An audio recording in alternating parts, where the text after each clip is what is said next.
Hey there, GoCo. On this week's episode of The Gaming Outsider, we're sharing what video games have taught us over the years.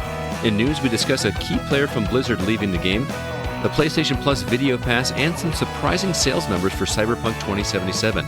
New games discussed include the incredibly looking Smelter, MLB the Show 21, and a game that is very near and dear to Zack's heart. This is The Gaming Outsider. Greetings, programs, and welcome to episode 343 of The Gaming Outsider, a video game podcast with a focus on our incredible community. It's Monday, April 26th. I'm your host, Scott Clark, and joining me are my friends Zack Parkerson. How do you do, man? I do all right, man. Thanks for being here. Also joining us, since CB is not available this week, once again, this is like the third time in, a couple months? She's becoming a regular here, but it gives me great pleasure to welcome back once again Miss Alyssa White. Alyssa, how are you doing? I'm good, Scott. How are you doing? I'm doing all right. Very excited to talk to you. I'm surprised you did not play Nier Replicant, because I have a feeling we're going to talk about that quite a bit this week. I will explain why. All right, we'll get there.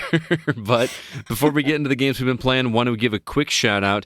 We did our April game giveaway. Spencer put that together for us, and want to give a congratulations to Mr. Scott Bors, who won this week's drawing, and he chose to take a $40 gift card. So congrats to him. I will be getting that to him probably as soon as we get off this podcast. So shout out to him. Stay tuned. We have another one coming up for May. We're going to be giving away a copy of Resident Evil 8 on your platform of choice. So stay tuned for that. I have it pre-ordered already. Yes, I'm that guy, Zack. You can make fun of me for pre-ordering it. But you know what, Scott? If it makes you happy, what do I care? The only reason I did it is because it was $10 off. Yeah, and then I did not know how long the sale price was going to be, so I wanted to strike while the iron was hot, as it were. And it was my. I want to play the game. We'll get there though, because I think we're going to talk about that one later on too. But let's talk about the games we've been catching up on. Alyssa, what's been on your plate this week that's not new? I just started playing Outriders, which kind of new, but kind of not.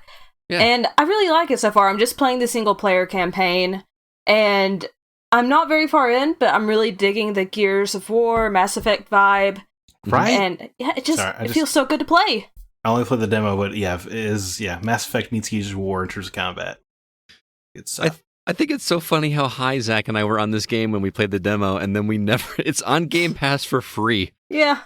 And we have not played it together. I have it downloaded on my Xbox. And it looks so good. I have an Xbox Series X, and this game looks amazing on it. Yeah. Oh, it was a little clippy for me when I played but I was playing the beta. Does it have a native to Series X version? I forget. I actually don't know. I didn't pay attention. Yeah, well, it's funny that the smart delivery system actually turned out to be a great feature, because it just downloads, the best version for you. So you don't. I love it. Yeah. You don't have to know, right? Whereas, like on PS5, you have all those reports, like people playing the PS4 version of Miles Morales, yeah. And then when I heard about that, I'm like, PS5. Which one am I playing? I'm like, PS5, right, yeah. Good. I just when Xbox announced smart delivery, I was like, who would ever need that? We know what we're downloading. And it turns out it's incredibly helpful. Who knew? Yeah. That's just, one less thing you got to worry about. Think about. I guess so, man. I'm got a lot of things. Every week, getting closer to joining the Xbox side. Oh, man. It's almost like the dark side, like you're referring to it. It's just trophies are the only thing. That's the only thing holding me back. You can't do it, man. You can't do it, because CB and I are obviously heavy Xbox users, and we get a lot of flack for that. You were like the last beacon of hardcore PlayStation fandom. I'm the last one using a circle button. Hey, I still use the circle button. Yeah, I split my time. I'll split my love evenly. That's big of you. Yeah, I played a lot of PS5 this week. Plugged it in, by the way. Yay! And you immediately downloaded Republic Commando. I did. I downloaded Republic Commando, and what else? Obviously Nier, which we'll talk about. It's funny that the first game I'm playing is Zack's favorite game of all time. Right. But I gotta see. Hell of a way to start, don't you think? We'll see. It's always a good way to start with Zack. Yeah, that's true. That's true. What about you, Zack? What have you been playing? Oh, I mean... Can I guess? Yeah. Well, probably the same thing I was talking about last time you were here, Alyssa. Does it rhyme with Nier? Oh, no. Well, we'll talk about that later. Okay. But KOTOR Corner, I'm going to call it now until I beat this game. I got off of Kashyyyk. I'm on Tatooine. I have HK-47. That's the best companion in the whole game, so... Wait, did you call it Kashyyyk? I thought it was pronounced Kashyyyk. Kashyyyk. Yeah. Well, it's funny because when you play KOTOR, half the NPCs call it Kashyyyk and half of them call it Kashyyyk. They don't know what they're talking about. It's pretty... There are 3 Ys. It has to be Eek, right? It's Kashyyyk. Yeah.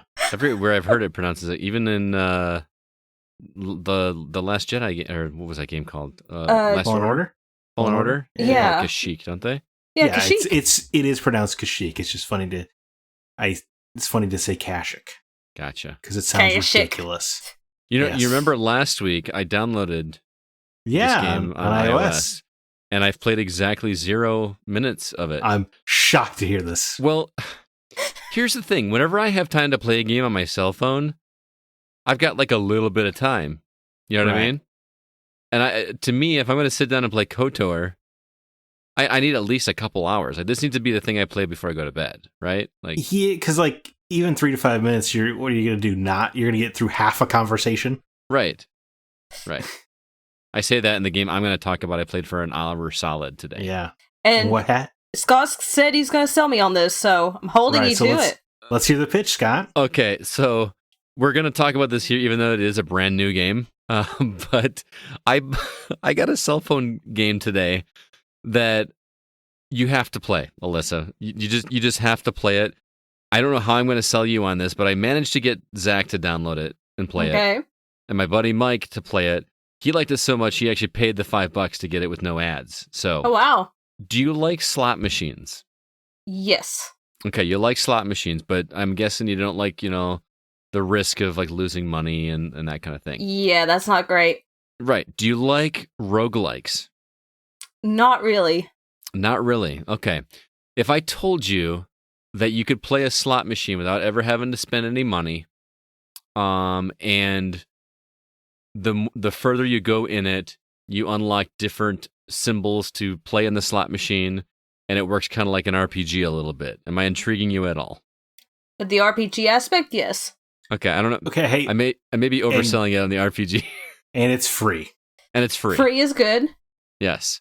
You need to play this game called Spincraft. It's on iOS. Spincraft. Now, he did get me to download it. I downloaded it immediately because I felt, I almost felt like I had to because he was playing Nier. No, you do not get to spend my Nier playing no, on Spincraft. No. I'm gonna hold that one later on for something I'm gonna make you play. You can't. That one does not count. I was just saying, we've been talking about Nier nonstop via text. I was like, I guess I'll play whatever this thing is, and it is weird. You just have to play it. It's like, I don't envy the marketing team at all, because roguelike slot machine sounds like it doesn't accurately convey it, even though that is like what it is. But it's not like a slot machine where you need to match up rows or anything. It's like a 5x5 grid? 5x3 grid? 5x4 grid. Okay, so there's like 20, so that's already more than you're used to. But basically, you're leveling up and you get more symbols to put on the slot machine, but you get to choose them. But some of them might have multipliers where, like, a pink gummy bear might be one that you can unlock when you level up. But, it has a multiplier if you have a green and a blue gummy bear, so you want to be on the lookout to get those symbols added. Right. But it really is just best to, if you trust Scott or I, just download it and just play for 5 minutes. It's going to take a couple minutes to really realize what you're doing all the way. Yeah, the first run I did, I just was kind of haphazardly doing whatever. I did not understand how the game was working, and then it just clicked. Like, you really are making... It's almost like I know you said you don't like roguelikes so much, Alyssa, but maybe... Have you ever played like a board game that was like a deck builder? Or any kind of video game that's like a deck building game? I've tried, and I am terrible at them. Well, this one you don't have to be super good at it. You're more or less coming up with a build to make your slot machine yield more gold for you, basically. And there's a lot of luck involved, but for instance... I started playing where I started collecting one of the symbols as a crab. And one of the other symbols that I got is a person that's called an animal trainer. And if an animal trainer lands next to any animal, it basically doubles the gold that comes out of that animal. So I got that. And then on top of that, I get these spinners. It's like a little spinner that spins and it lands in some direction. And then every logo that's in the path of that direction also gets doubled. So now I'm getting it doubled with the animal trainer, and I'm also getting it doubled with the spinner. It all calculates it for you, so you don't have to do any math. You just basically press the spin button, and at the end of each spin, you have a choice to get new logos or new symbols that do interesting things. It is addicting as crap, Alyssa. It is so good. I'm this close to paying the $5 to do it without the ads, because number one, the ads are super annoying, and number two, I just wanted to support this developer. Like, it feels like a game that Quantum Astrophysicists Guild would have made. You know, the ones that made like Space Hatter Charlie, or that remember that weird Peggle game that I like so much, Round Guard? Yeah, Round Guard. Yeah. Is that on Apple or is that Xbox? I have it on Xbox, but it's also on Apple. It's on Apple Arcade. Oh. Yeah. I gotta get that going. Because that game, it feels like a game made by those guys. But I seriously love this game. My last run played for an hour. Oh wow! An hour. It just feels so good, and that you can plan out and make a strategy, and I highly recommend it. So. Well, I trust you both, so I will download it and give it a shot. Let me know. Shoot me a text sometime later this week and let me know what you think of it, or if something doesn't make sense, because the first time you play it, it's going to be like, what the hell was Scott talking about? This is just a slot machine. But once you start figuring it out... You'll figure it out. I trust that it's just going to take a couple minutes. Yeah. Thank you for trusting in my intelligence. Yeah, you're I'm smart sorry. cookie. I didn't mean to... No. It was I was joking. I say that because when I did it the first time, my first run, I almost gave up on it. Yeah. But it's so much fun just pressing a button and seeing the slot machine thing do its thing. I kept going, and I'm glad I did. So, Spincraft. It's on iOS. It's also on Android, and like I said, it's free. What do you got to lose? Nothing. Great game. All right, that's it for what we've been catching up on. Let's go ahead and jump into the week's news.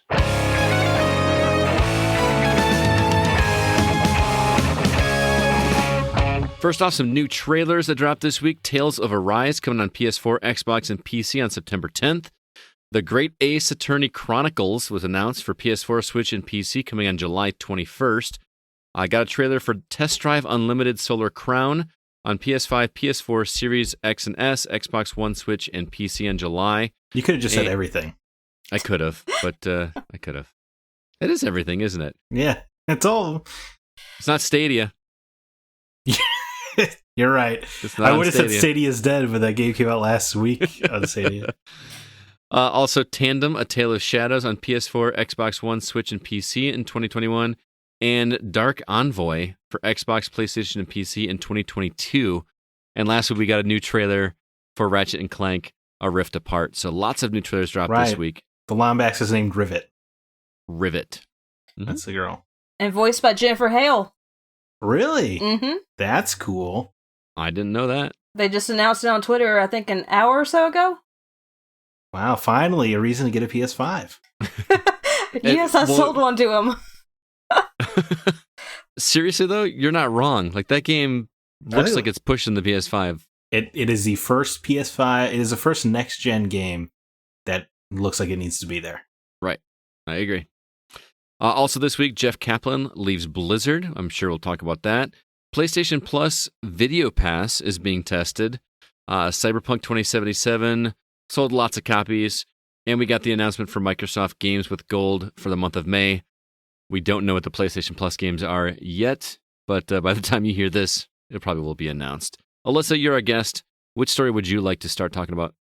I'm really interested in the PlayStation Plus Video Pass because I know it's just in Poland for a year, but if you could get really good movies with your PlayStation Plus subscription and just have if they're allowed to be in your library while you're a subscriber, you could watch movies that maybe you wanted to see in theaters and you didn't get a chance to, or, just one you didn't want to, dish out cash for, but it's there.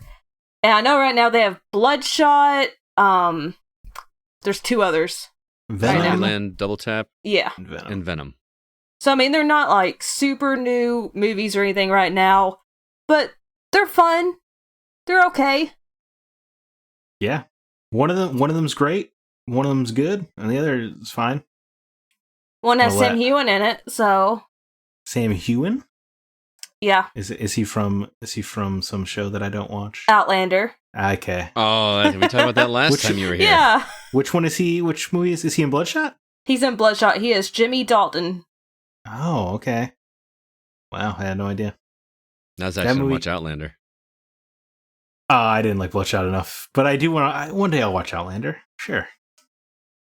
Did I tell you I started reading the book, Alyssa? No, you didn't. What? You haven't watched the show? I've never watched the show. A friend of mine, it's like her favorite book, and I got. It's my favorite book. I got the audio book. Maybe that was a friend of yours. Yeah, you and my friend DA should become friends. We should. She worships Outlander, but anyway, I listened to the book. I got about 12 hours in, and I gave up. It is a very lengthy book. I think it's over 1,000 pages. What? I thought it was like a sexy thing. There are sexy moments, but it's also very historical. There's some time travel. Oh. There's a lot going on. I thought it was like no, it's not like romance novels. I thought it was like like Bridgerton or whatever, but racier. I've never seen Bridgerton or read the books. I feel like you're saying that because you're basing it on the memes that have come out of Outlander, maybe my own desires. Maybe, could be. No, it starts out really interesting. It's like a woman is transported into not prehistoric, but historic Ireland. Scotland. Okay, little Scotland, I'm sorry. Yeah. Lots of Gaelic stuff going on, right? Yeah, a lot. Yeah. She's like Kagome in Inuyasha. I've never watched Inuyasha, so I don't get the reference. I thought it was knocking out of the park or something Alyssa would understand. Anyway, yeah, this has nothing to do with PlayStation Video Pass at all. No, it doesn't. And I'm okay with this as long as it's just added value, right? It's not. Yeah. This isn't like going to increase my subscription price. Hopefully, it would not be worth it. No, that's for sure. I mean, that's the thing is like, if this is Sony's answer to Game Pass, is this the thing that they were all, touting that was going to be the answer to Game Pass? That would be a joke. Yeah, there's no way. I really hope not. I know that I prefer Xbox. I don't want Sony to do poorly, but this can't be the answer. There's got to be something else going on. I'm sorry to say, Sony seems like they want Sony to do poorly. I think on top of everything else PlayStation's been doing lately, this is just another dumb, weird thing to me. I'm glad you guys are a little nicer, but to me, like, this does nothing.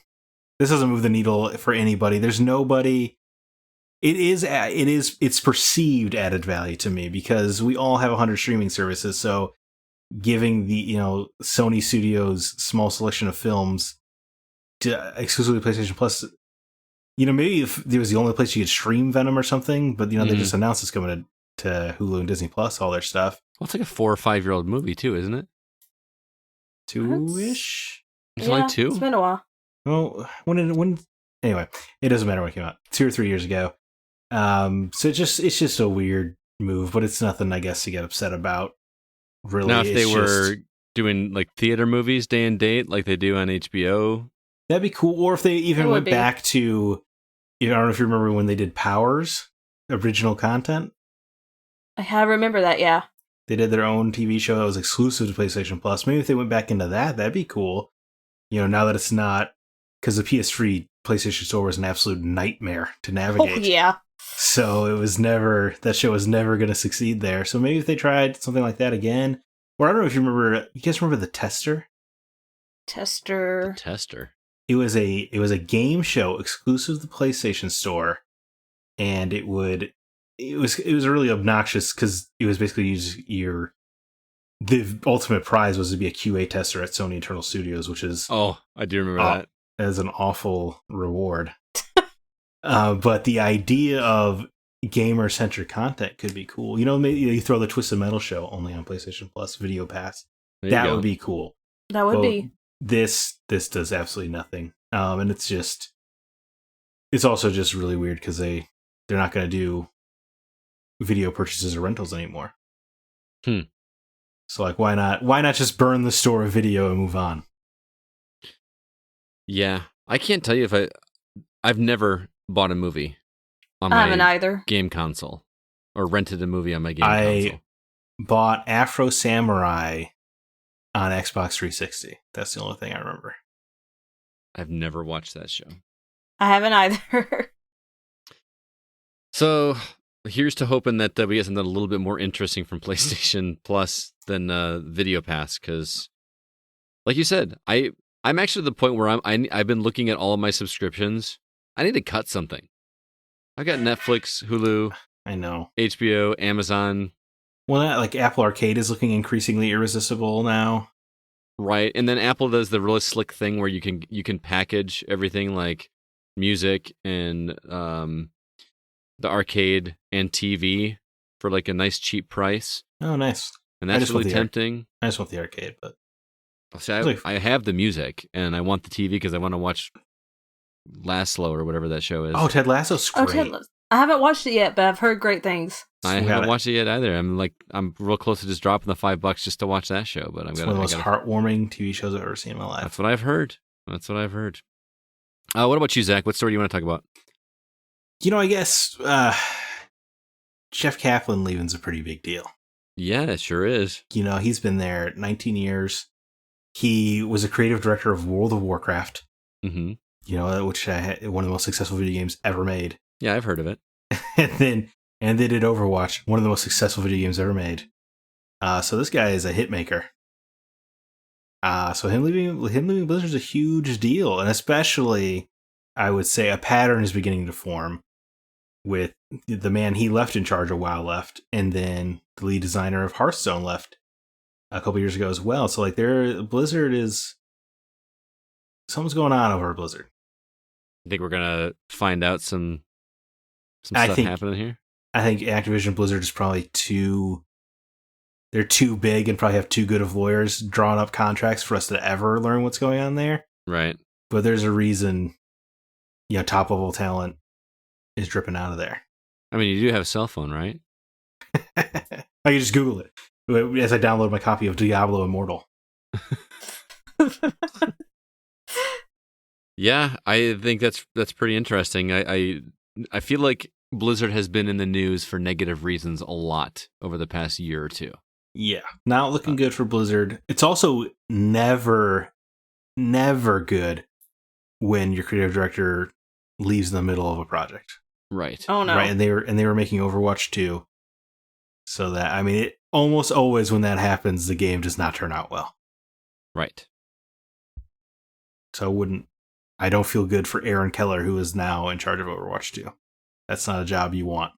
Exactly, I agree. I want to talk about a trailer. We talked about it briefly. I am shocked at how excited I am for Ratchet & Clank, A Rift Apart. Yeah. I know you mentioned a little bit already that like it's finally a game that looks like it needs to be on PS5. But outside of that game looks so much fun. Like just good old... I'm not even a big Ratchet & Clank guy. The remake I played a little bit, got to the end, and I just thought I had fun with it, but I just didn't love it like everybody else did. This just looks like just old school fun. The platforming and the fun weapons, and you get to fly around and shoot stuff, and it's got this comic book feel to it. And then you throw in these awesome graphics and going through rifts, and it just... That's the thing, is the rifts. Yeah. With no loading time at all. No loading time. I can't wait to play that game. I'm shocked that I'm that amped to pay $70 for a game.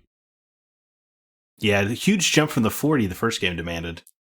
Well, the first was a remake, wasn't it? Wasn't it a... Kind of. Yeah, kind of. Like it was like from the ground up remake, like a Resident Evil 2 type situation. Yeah, but also like with a new story and different planets in the first game. Like, oh, okay. Yeah, a remake. I don't even know why they bother calling it a remake in the marketing, to be honest. Gotcha. It's that reboot, you could say. And then we were talking today, actually, over text, Zach, this Dark Envoy trailer. Yeah, I don't know if Alyssa, you had a chance to check out the trailer for Dark Envoy. I have not, but just the title sounds super cool. it's got a cool burn it all down kind of feel. Oh, I love that. To the tone.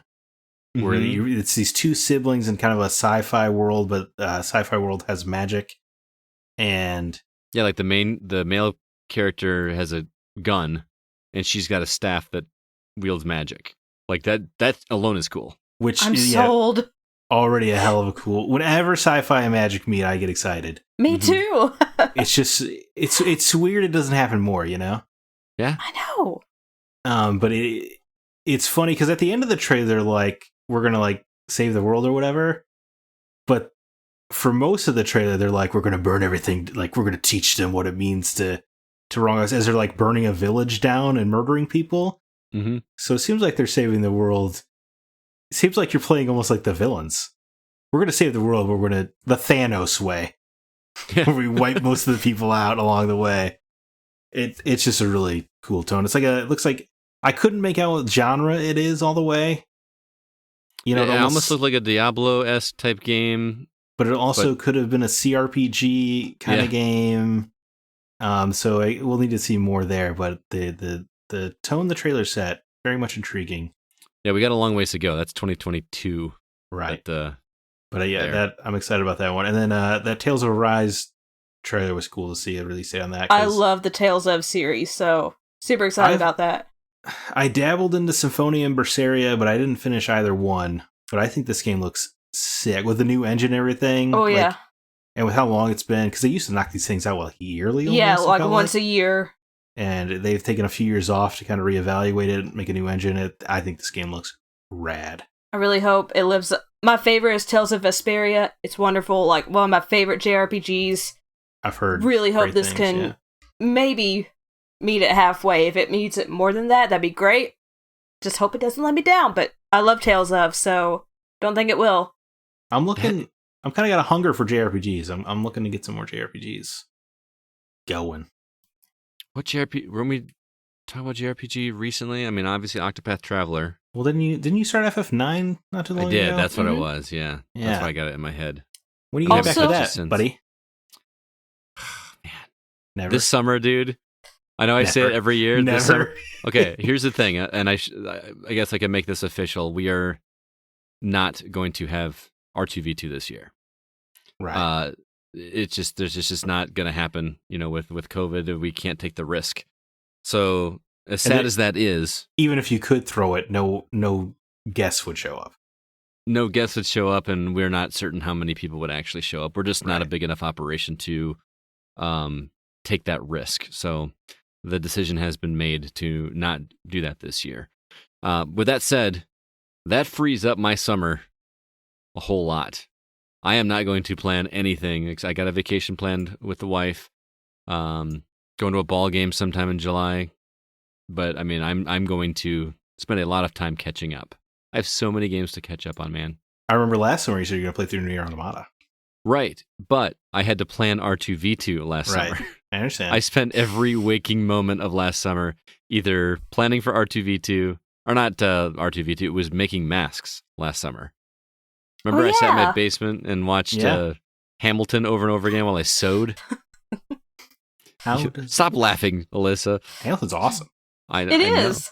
She's just picturing me sewing in the basement. Yeah, I'm just picturing Scott like having Hamilton in the background over and over again while he's just sewing along. You'll be back. It's pretty great. You were listening to a musical on repeat as you sewed. Yeah. I appreciate your masculinity is not threatened. I like that about you. It was that and the entire run of Big Bang Theory I rewatched. But of course you did. Last thing I want to mention, just because I'm kind of disappointed. I mean, the games with gold thing, I just feel like it's just kind of throwaway at this point. I mean, part of it is two games I don't know. I've always wanted to play Armello. What isn't it like a CCRPG? I thought it was a board game. It's a board game, yeah. Yeah. So I'll try it, but I have no idea what Dungeons 3 is. I don't have Lego Batman, so I guess that's one I should pick up because it's supposed to be the achievements. That's one that it piqued my interest because I haven't played it before. Yeah, and Tropical 4. I think it would be hard to go back to a Lego game without voice acting now. True. Yeah, because even in the Star Wars ones, like 7, didn't they actually use the actual voice actors? Like the actual, from the lines? I think they did it for the Lord of the Rings and Hobbit one as well. Yep. So I think before we move on, I want to talk Cyberpunk 2077 real quick. Yeah, 13.7 million copies sold, which is astronomical. And that's even after the PlayStation Store and Xbox Store said you're not selling it here. Mm-hmm. But what blows my mind is only 30,000 refunds. Most of them were so small. For how big an uproar it was online, how many articles are written, how many people are saying, I'm never going to trust CD Projekt again. Yeah. You're all liars. Yep. I heard twice as many people complain about this game on Twitter. Yeah. I'm still, to this day, you see more tweets every day than you do this. It's absolutely ridiculous. But I always say that the gamers, they forget immediately any ill will. So Cyberpunk 2078 is probably going to be a huge seller too, because gamers forget immediately, or maybe less people were bothered than we thought, and everyone that was bothered was just really loud about it. Maybe. But the fact that PlayStation took your game off the store and Xbox, that they both agreed on something, that should have been a sign about how terrible the game was in, what kind of shape it was in. But I guess people just can't. People can't vote with their wallet. I guess I don't know, man. They can't not be part of the thing, even if it's bad. I gotta keep playing to find out if it gets more broken. Yeah. I guess FOMO is a hell of a drug. It really is. It's absolutely insane. I also wanted to mention something real quick. Yeah, the Great Ace Attorney Chronicles. I shrieked out loud when I saw that trailer because I'm a huge fan of the Phoenix Wright games, and I played every single one back to back to back to back. However many there's a lot. I love those games. I'm so excited that these games are coming to current gen consoles, last gen consoles. I'm just so excited because it was a Japan exclusive and we get to see new characters, new cases. I am pumped. I like it. We're breaking down more and more region walls as time goes on. I think that's rad. Mm-hmm. Also, the character Herlock Sholmes. I know they had to do that for copyright reasons, but that's just a genius name. No, that's 100% comedy because Sherlock Holmes is public domain. So they could have called it Sherlock Holmes. So they did it just because that's freaking hilarious to say out loud. Herlock Sholmes. Yes, I like that. That's funny. Yeah, I like that a lot. Witcher 3 sold 30 million copies. I just needed to say that out loud. That's insane. Phenomenal game. That's absurd. And how many people played a quarter of that game? Yeah. Oh, yeah. That was it. 29.5 million people played 20% of it, probably. Probably. Well, moving on, want to give you guys a heads up about some upcoming Patreon episodes that we've recorded. Right now available, we've got a conversation that Zack, CB, and I had about Days Gone, and that Dev that talked about the sequels. Want to hear that for sure. We also just recorded tonight an episode. We did a review of the Mortal Kombat movie that came out this past weekend. We kind of went spoiler heavy on that and just talked about what we thought of it. And also, we're going to be talking about in the near future, we're going to do a spoiler cast for Nier Replicant, which I am currently working on my first playthrough ever of. And Zack has been very good about not spoiling things for me. And it's going to be kind of fun to go through and talk about his favorite game of all time in full detail and talk about why that game makes it special. But anyway, if you'd like to check out these episodes, these are exclusive to our Patreon subscribers. And if you'd like to check them out and maybe give us help us out a little bit with the show, head over to patreon.com/thegocast. We guarantee you at least one bonus episode each month at the $3 tier and at least 2 bonus episodes at the $5 tier. And this month we're going to be having at least 3 episodes, if not 4, because we want to fill in some gaps from the last couple months where we missed some episodes. So stay tuned for that. Now let's go ahead and jump into the games we've actually been playing.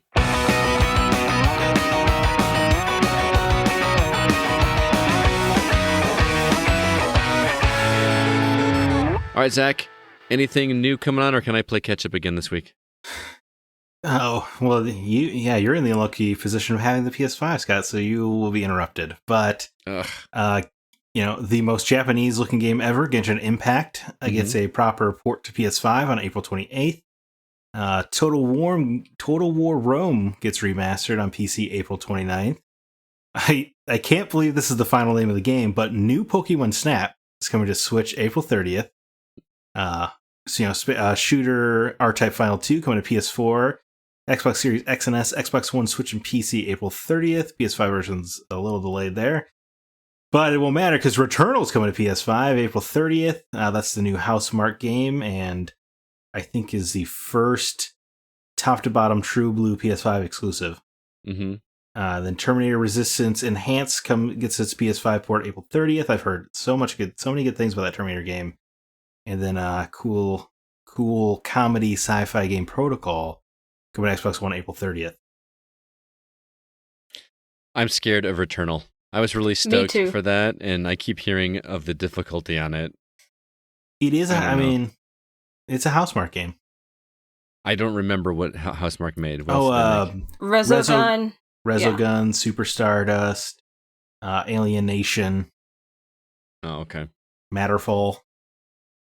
It looks like a open world roguelike game, bullet hell. Yeah, well, I am surprised at how much it still looks like an arcade game. Right. It still looks like their kind of game, but now with a story. Yeah, it's weird that I'm leery about, because it's a $70 game. That's their big mistake with this game. I don't understand. It does not, graphically it looks really good. And I hate to judge a game by the gameplay, but from a gameplay standpoint, from what I can see, it just doesn't feel like a $70 title to me. I don't know. I'm judging a book by its cover. But a $70 ask for a new IP from a studio that's not nearly as storied as most PlayStation exclusives, right? Right. And, I'm sorry, but yeah, you look at something and it looks like an arcade game. Your brain does not compute that with a full retail price. Right. Now, this game, I understand the new budget price is $50 or whatever, but the fact that Miles Morales was a $50 game and this is going to be a $70 game, some wires got crossed. I don't know how long it is. Neither do I. But it's disappointing because I was actually really excited when they announced this game because it is the first time I can think of where an older female is the protagonist of a video game. Right. Can you guys think of a single gray-haired female main character? Closest we ever got was Watch Dogs Legions. And that was because you could play as anybody, right? Right. But there's never been like a story dedicated about an older woman. We got 100, sad dad video games. Right. But we don't have a whole lot of sad mom games. That's a good point. But I guess for me, this is not going to be a week where I'm picking up anything. Yeah, I'm going to keep playing Nier. Alyssa, what about you? Gonna keep playing Outriders, start Nier, finally. Yeah, you should. I wanted to this weekend. That's what endeared me to you in the first place, was watching that YouTube video where you mentioned it, as a forgotten gem or whatever. Yeah, I remember your comment. Well, and I think the kicker was you made that video before Automata. It was a long time ago. Which meant that you were a real deal, dyed in the wool fan, which is pretty cool. Yeah, I love that game. Yeah. Well, let's go ahead and talk about it. I guess, if you insist, if you want to. Yeah, I know. I'm actually allowing, or I guess that's not the right word, but usually I have to pull Zack back a little bit. He's got to mention Nier every episode. I can say in hindsight it was pretty rough. Nier, it's no secret to listeners, Nier is my favorite game of all time. I often just straight up call it the greatest story ever told. All right. It is, it's truly special. But yeah, we did have to put a soft ban on me mentioning it because no matter what the topic was, I would find a way to scroll it in there. It'd be like, let's talk about babies. It'd be like, you hear some crying in Nier anyway. And Papa Nier's just he's such a good father. What a good dad. Yeah, just most ridiculous way to mention it. That's my first question, by the way. Is the original game you're playing as her dad instead of her brother?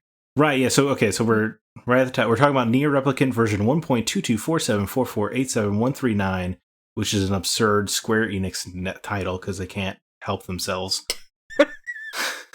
But yeah, so the Nier that we got originally, Scott, was in Japan, it was called Nier Gestalt. Okay. And it was exclusive to Xbox 360 over there. But when they were bringing it to America, they figured we would not want pretty boy Nier. Would not respond well to American audiences. So they only gave us the dad version, who is affectionately referred to as Papa Nier. Right. And so basically the story is reframed as an older man taking care of his daughter in the post-apocalypse, rather than this replicant version that we're playing now. You're playing as the brother to the little girl that needs saving. Mm-hmm. And I'm trying to imagine that game as the father. I keep watching scenes and imagining it being an older man instead. Yeah, I'm sure Alyssa could agree with me. There are some scenes where when you're playing as an old man, it's a little goofy. Yeah. Particularly, there's a particular scene where you're referring to a party member, Kaine, is like unconscious. You're trying to heal her a little bit, and you're giving her this speech about how like we're friends now. Is this about friendship? But you imagine that as like a 45-year-old dude going like, "We're friends now." It's definitely and definitely she is weird. very scantily clad. By the way. Yeah. Oh, hey, in the defense, he's pretty scantily clad himself. That is true. He is super ripped. It is actually. He looks a little like Conan the Barbarian, but ugly. He was so ugly in that game. I love him to death, but that man was hideous. They mentioned that in the game too. When you come across Kaine, I think your character is like, "Why is she in her underwear?" Yes. Yeah. And Vice but I says will the same thing multiple times too. I will say, look, I still love Papa Nier, but now having played the actual, the replicant version of the game, I have to take back about 10 years worth of my words because the story does work better with a younger character. All right, look at you. I am willing to admit that there are still some parts where I miss Papa Nier, just because he's a little angrier, a little bit more direct. Uh-huh. And there are some pretty great jokes about like Yona having a boyfriend where Vice teases him and stuff like that. It's just overall though, the quest you get sent on makes more sense that a more naive young person would go on them. I want to cut in for just a second because I know some people have heard you mention this game over and over again over the years. Right. Thank God for the newer listeners they didn't get vomited about this game. Right. But I want to kind of give some people a breakdown of what this game is because, to be clear, we're not talking about Automata. This is a remake or remaster, whatever you want to call it, of the 2010. Is that what you said this was? 2010? Yep, 2010 was the original. 2010 game that came out. And I'm going to tell you guys, I played this game. I felt almost obligated, and I don't mean that in a negative way. I had to see what this game is all about because Zack has not stopped talking about it for forever. So I decided to play it. And keep in mind, I went into this game and tried to go into it with as open mind as possible because I was not a big fan of Automata. And granted, I have not seen what makes Automata so special. So, yeah, but I do think that's important for context. Is you were not in the Automata camp, and you played through most of the first playthrough. Right. But here's the thing. Playing this game now, I feel like I need to go back and give that another shot. It's so weird because everyone else was so high on Automata after not playing Nier. I'm more excited to give Automata another try after playing 9 or 10 hours of Nier, which is interesting. But anyway, for those that have no idea what this game is, you play as a character that's named you name the character yourself.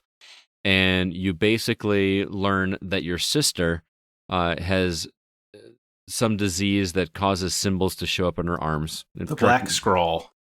Correct me if I get into this wrong. And your number one thing that you want to do is you want to save your sister. And you stumble across a magical book that is sentient and speaks to you and joins your party. He's right here in my forearm, actually. Oh, cool. Is that what that was? I have Grimoire Vice. Grimoire Vice is the centerpiece of my right forearm. Nice. And it hurts. And I love that character. I don't know if he was voiced in the original. He was, yeah. By the same, they got all the cast is back. Okay, because I love that dude's voice. They're so dedicated to getting the cast that Yuri Lowenthal, who is now Spider-Man, they got him back as the lead postman of Seafront. Oh, wow. Isn't that crazy? That's crazy. A dedication. Anyway, yes, Liam O'Brien does a very Alan Rickman thing with Wimar Weiss. He's really good, and it sounds goofy, and it is, but I find this game much more accessible than Nier Automata. And if you already like Nier Automata, then you don't need to. But what was the word I used to describe it when we were texting? This game feels less abstract. Right. Yes. Oh man. Yeah. What did you say? But you basically talked about how the beginning of Nier Automata isn't really letting you know what's going on, and this game does. Right. Like I feel like I know what's going on. I have to agree with that, actually. And I think actually Sean told me it's got a longer burn. He's like, I hope it sticks with you better than Automata because it's got a slow burn. I'm enjoying the slow burn in this one. Yes, sure. I loved it. The side quests are a little fetch questy. I don't understand because I'm just getting money to purchase whatever I need for the next quest. The money will be important because if you want to get all of the endings, you need to buy every weapon in the game. Okay, I bought a weapon, but anyway, it's melee combat, but it is also ranged combat because you get to shoot magic out of this magical book that you've got. Right. If I may interject real quick. Sure. What a game changer. Because in the original version of the game, when you were casting magic, you had to stand still. Oh, it's really? True, yeah. Oh, I can't imagine. Right? It's I couldn't believe it when I could walk around and cast magic. So it's like a Resident Evil type thing, like where you had to stand still and shoot? You could move while you were shooting Vice with that Dark Blast one. Uh-huh. But anything else, any other casting, you'd have to stand still for, but the enemies aren't going to stop attacking. Right. So it really left magic almost, I would say, hard. I barely used magic in the original game. I barely did either. But I'm using it all the time in Replicant. Oh, so do I, especially on some of those. Well, there's that one boss that I just finished. You have to. That's true. There are a couple enemies where you only have to use magic, a couple enemies where you have to use physical attacks. Oh, yeah. Speaking of, I just finished the temple that has like those trials that you have to do. Yeah, the Baron Temple. The Baron Temple, and there's the one that does not let you run. I almost threw my controller against the wall. Screw that temple. I hated it so much. Did you figure out that if you just mash the attack button, you could pretty much get through it? I didn't. I actually wound up jumping over things a lot more. Okay. Jumping was fine.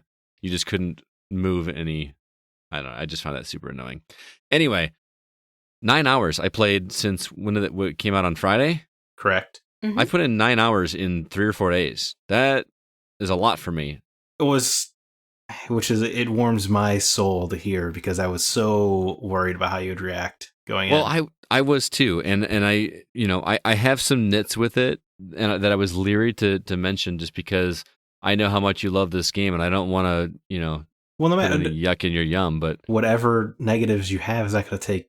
It's not going to add to my negatives. No, I know, but I also don't want to be that guy that just like poo-poo something that you love so much, But should we just open with, I think, A Link to the Past is too combat heavy for a Zelda game? Too combat heavy. Yeah. All right. See, but it doesn't. Well, I'm just saying, but it doesn't yuck your yum. I just think, it's not as puzzle oriented as the other Zeldas, in my opinion. All right, fair enough. See, so you could say whatever you want. Well, I mean, like I said, the quests, I keep doing them. I mean, they're not difficult. They're just time consuming. It's like, go get 10 goat hides, and then I have no control over... You shut up. Don't say a negative thing about the side quest. Okay, let me jump in it. No, I'm just... I really hate the random nature of, like, go get goat hides, and I kill a bunch of goats, and I get goat meat. But you keep doing them, don't you? I do. I do remember that side quest. Yeah, mutton for the family. But you're right. The side quests are very fetchy, and they're very dependent on your drops that you get. Because enemies randomly drop different materials. So some of them can be dependent on that. A lot of them are just like deliver a message in Seafront for me, like go one town over and tell somebody I say hey. But every side quest comes with Vice and Nier. I call the protagonist Nier. It comes with exclusive, Vice and Nier dialogue, and you begin to believe that a boy and a book can be best friends. Right. Their dialogue is so great, and although he seems constantly annoyed with his niceties. Yes, he thinks that they are above such peasantry as. I'm just gonna call him Bro Nier. Yeah, Bronier's good. That's what I call. That's always what I call him, Bronier. But it also fleshes out the world a lot, and there's a lot of the side quests are just sad, which is great. Mm-hmm. Yeah. I realize it's a terrible thing to say out loud, but did you do all the Lighthouse Lady side quests, Scott? No, just the first one. I did not go back to another one. Highly recommend you do that one. All right. But there's just a lot of flavor added to the world via the side quests. So yeah, they are fetch questy. I would never deny that. But just like you, I couldn't help but do them. Right. And there's also something I don't know why really, I'm gone. They do a good job of making you feel like a 16-year-old kid who would do any odd job to get money to help his sister. That it almost feels like, yeah, I guess this dumb kid would run mail to one town over. Yeah. I do really, by the way, I really want to fast travel, and there's not one, at least not yet. I don't know if one's coming, but there was actually some dialogue that took place between Vice and Bro Nier. where he's talking about man, I heard some people that used to wield magic where they could just warp from one place to another. I'd just love to go back to the client. Yeah. And he's like, do you know how ridiculous you sound? And I'm like, no, that sounds great, man. Can we have that, please? Because I'm tired of running across that bridge in the Northern Plains. Yes. Been over that bridge so many times. Dude, Scott, my heart just smiled that you know what the Northern Plains are now. That's cool. Man, no, but I am really enjoying the game. It's a game that this is how I say I like a game. It's the game I'm thinking about when I'm not playing. And I don't know why. I think maybe because it's a 10-year-old game, I kind of have missed the old school nature, and old school doesn't sound right because it's only 10 years old. But it is simpler compared to even Automata. But games these days, they have so many systems and there are different currencies to track and everything's upgradable and you got 14 skill trees. This is definitely a game from a simpler era. Yeah, I think that was kind of my trepidation going into it. Was I felt overwhelmed by Automata, just how much stuff to upgrade, and I felt the bosses were really difficult.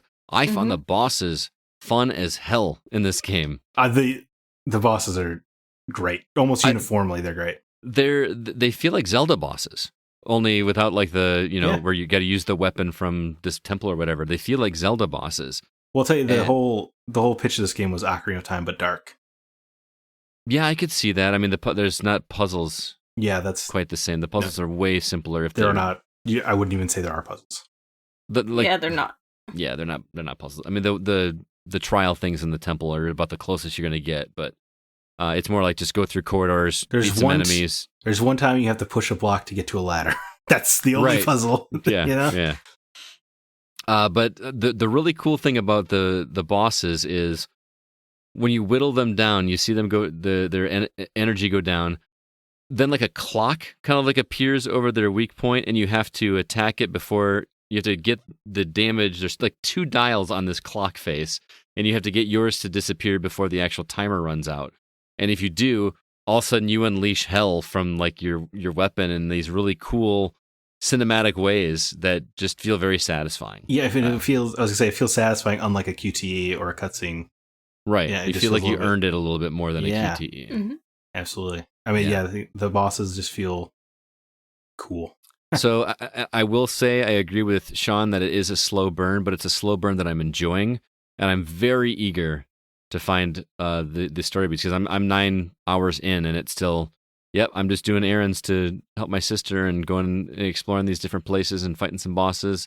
Facade was pretty cool. I love Facade. I've been obsessed with Facade for a full decade, man. That's when because when you start Automata, I was definitely confused, and Yoko Taro's goal with Automata was to make a sequel that would be more confusing for people who played the original than who had not. So I was extra confused. But there's a part early on in Automata, you go to a desert and there are a lot of Facade Easter eggs, and that's when I finally felt that's when I finally exhaled. I was like, okay, it is Nier. You know, it's funny you say that, because when I first started heading towards Facade, I was like, boy, this feels like that area in Automata. Yeah, there's a reason. I really had that feeling last night when I was playing it. So you're gonna have a lot of fun jumping back in. I hope so. Yeah. Oh, I got one question before, because I'm about out of thoughts, because I feel like we're going to talk about this more in weeks, especially if we do a spoiler cast. But I could talk a little bit about the upgrades that happen. That's literally what I was going to ask you. Oh, okay. I don't understand the words. I feel like whenever I get a new word, I go to my weapons and I just do pick best word for every weapon. Am I doing it wrong? No, I don't know if it's increasing the item drop rate, but that's pretty much the only word that matters. What there are some of the words that you can equip will increase your item drop rate percentage. Uh-huh. So you'll get rarer drops, like how sheeps drop mutton and wool, but you get wool less often. Right. It'll increase how often you get wool. Everything else is like a +2 or +4%. Yeah, and that's magic. Useless. Which is funny because that's something you complain about in other games. Yeah, I said it was useless. I'm saying it's useless right now. It's completely useless. The only reason I like it is because they call it words, and I'm a writer, so it speaks to me. It's the only reason that I don't hate it. But the item percentage drop rate will matter if you want to upgrade weapons or make some of the side quests a little easier. But otherwise, you really don't need to bother. And the word system is super annoying because when you equip a different weapon, the words don't come with you. Oh, you have to equip them individually to every weapon, and it's really dumb. So if I do best one and it transfers it to my new weapon, it's not on the old weapon? No, it'll be on both weapons.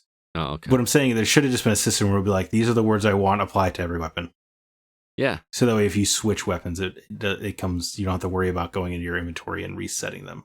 Okay, so I was doing it right because I was going to everything and just doing best word, best word. Yeah, you did it correctly. Okay, absolutely, 100%. It just felt cumbersome, and I wanted to make sure I was doing it correctly. There needs to be like an optimize all.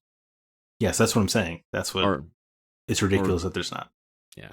Especially this is a version upgrade, as they're calling it. So you could have just added that. Right.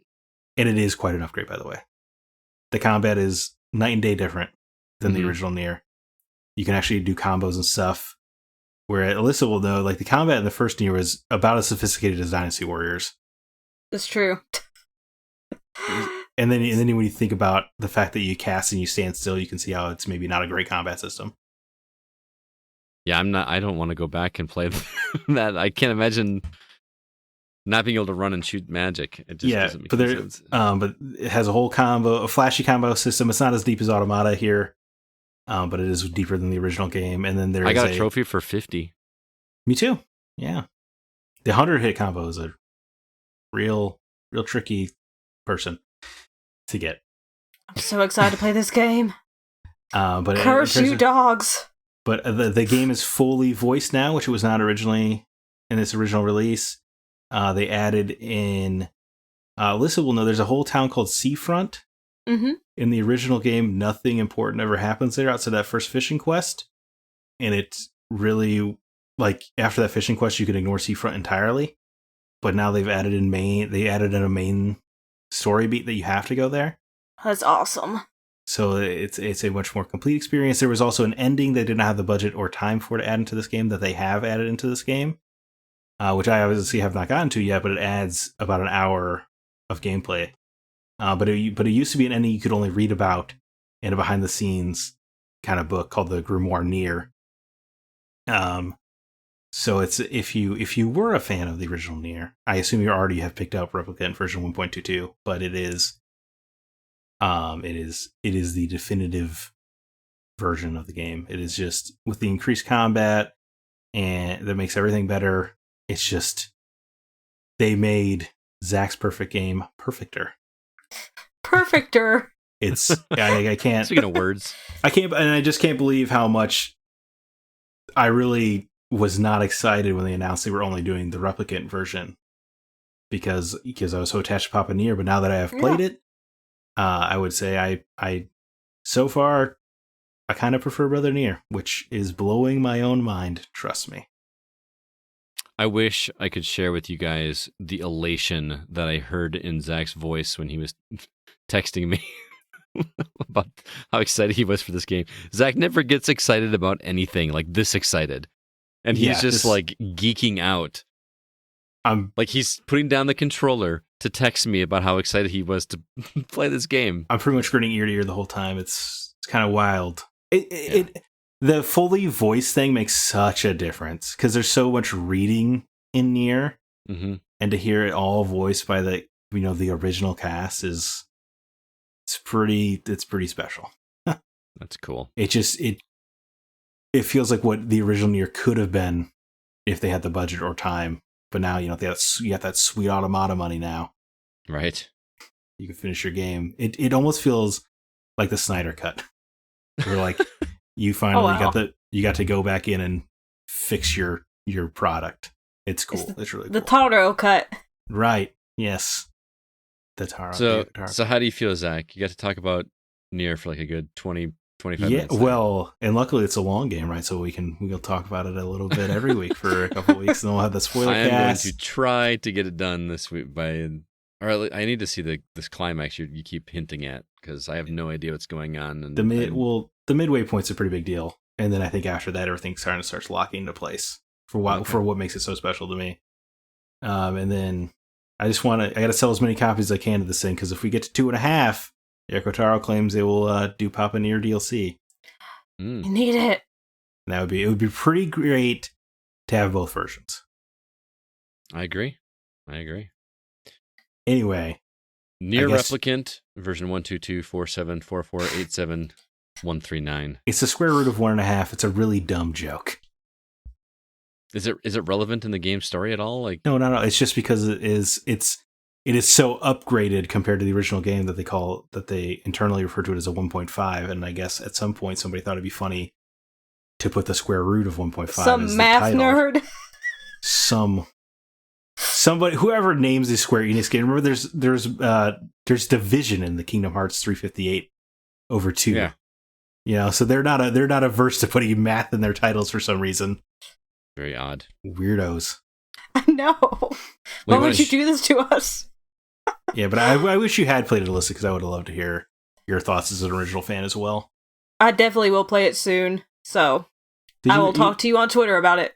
Okay. Did you like Automata as well? I did. I think I like the first game better. Yeah, the first Nier. And I feel like since this is improved, I think I'm gonna like it more. So I can't believe I'm liking it more. I can't believe how much more I'm liking it. How about that? That's crazy. It was one thing to get through the combat to get to the greatest story ever told, but now I actually enjoy the combat, and I can't tell you how big a difference that makes. Oh yeah. The boss is always great. I'm so excited to be able to use magic without standing still. It's insane. I'm gonna have Scott play my PS3 copy just so he can experience that hell. The torture. No, I just don't even. I can get it. I don't. That doesn't make any sense. Well, anyway, you guys ready to shift gears completely? Let's talk about some baseball. Yeah, MLB the Show. I've been playing on Xbox One, and I will MLB the Show 21. 21. Thank you very much. MLB the Show 21. I will tell you guys. I fully admit. You know me. I'm not a huge sports game guy.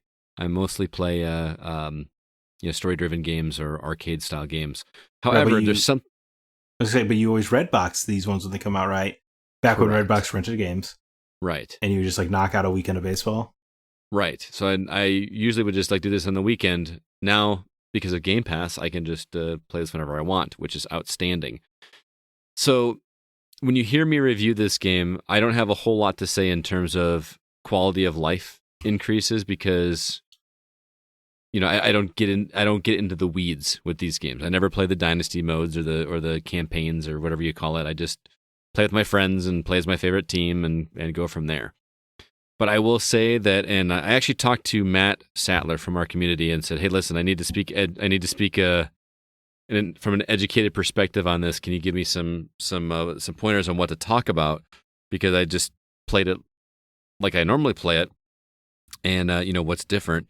He's mostly been an Xbox guy, so he had a lot of the same quality of life stuff added to this game. For one, this game does an outstanding job of teaching you how to play.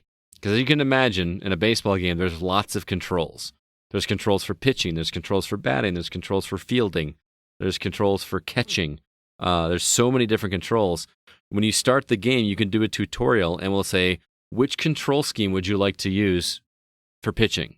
You want to use this super simple one? You want to use this more complicated one? You want to use this straight analog one? What do you want? And then it teaches you how to do it, and then it lets you practice it right there on the spot. and then come back, and if you don't like that, pick a different one. Practice with that one. Come back, practice, and then you finally select one. Okay, now I got pitching down. Now go to fielding. Which control scheme do you want to use? I love that. So instead of like me going through a menu and toggling it and then going back into the game and seeing if that one works, just fire up the game and basically do like this, I don't know what you want to call it, tutorial. It's like a mechanic selection thing built into the game. Sounds like some very good onboarding. Yes, and I think that is intentional because there's going to be a lot of Xbox players that have never played this before. Is it weird to see the pitching controls not have the sacred symbols? The triangle, square.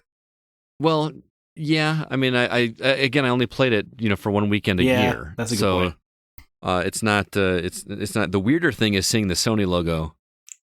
When you fire up when you boot up the game. Oh yeah. That's the weird thing.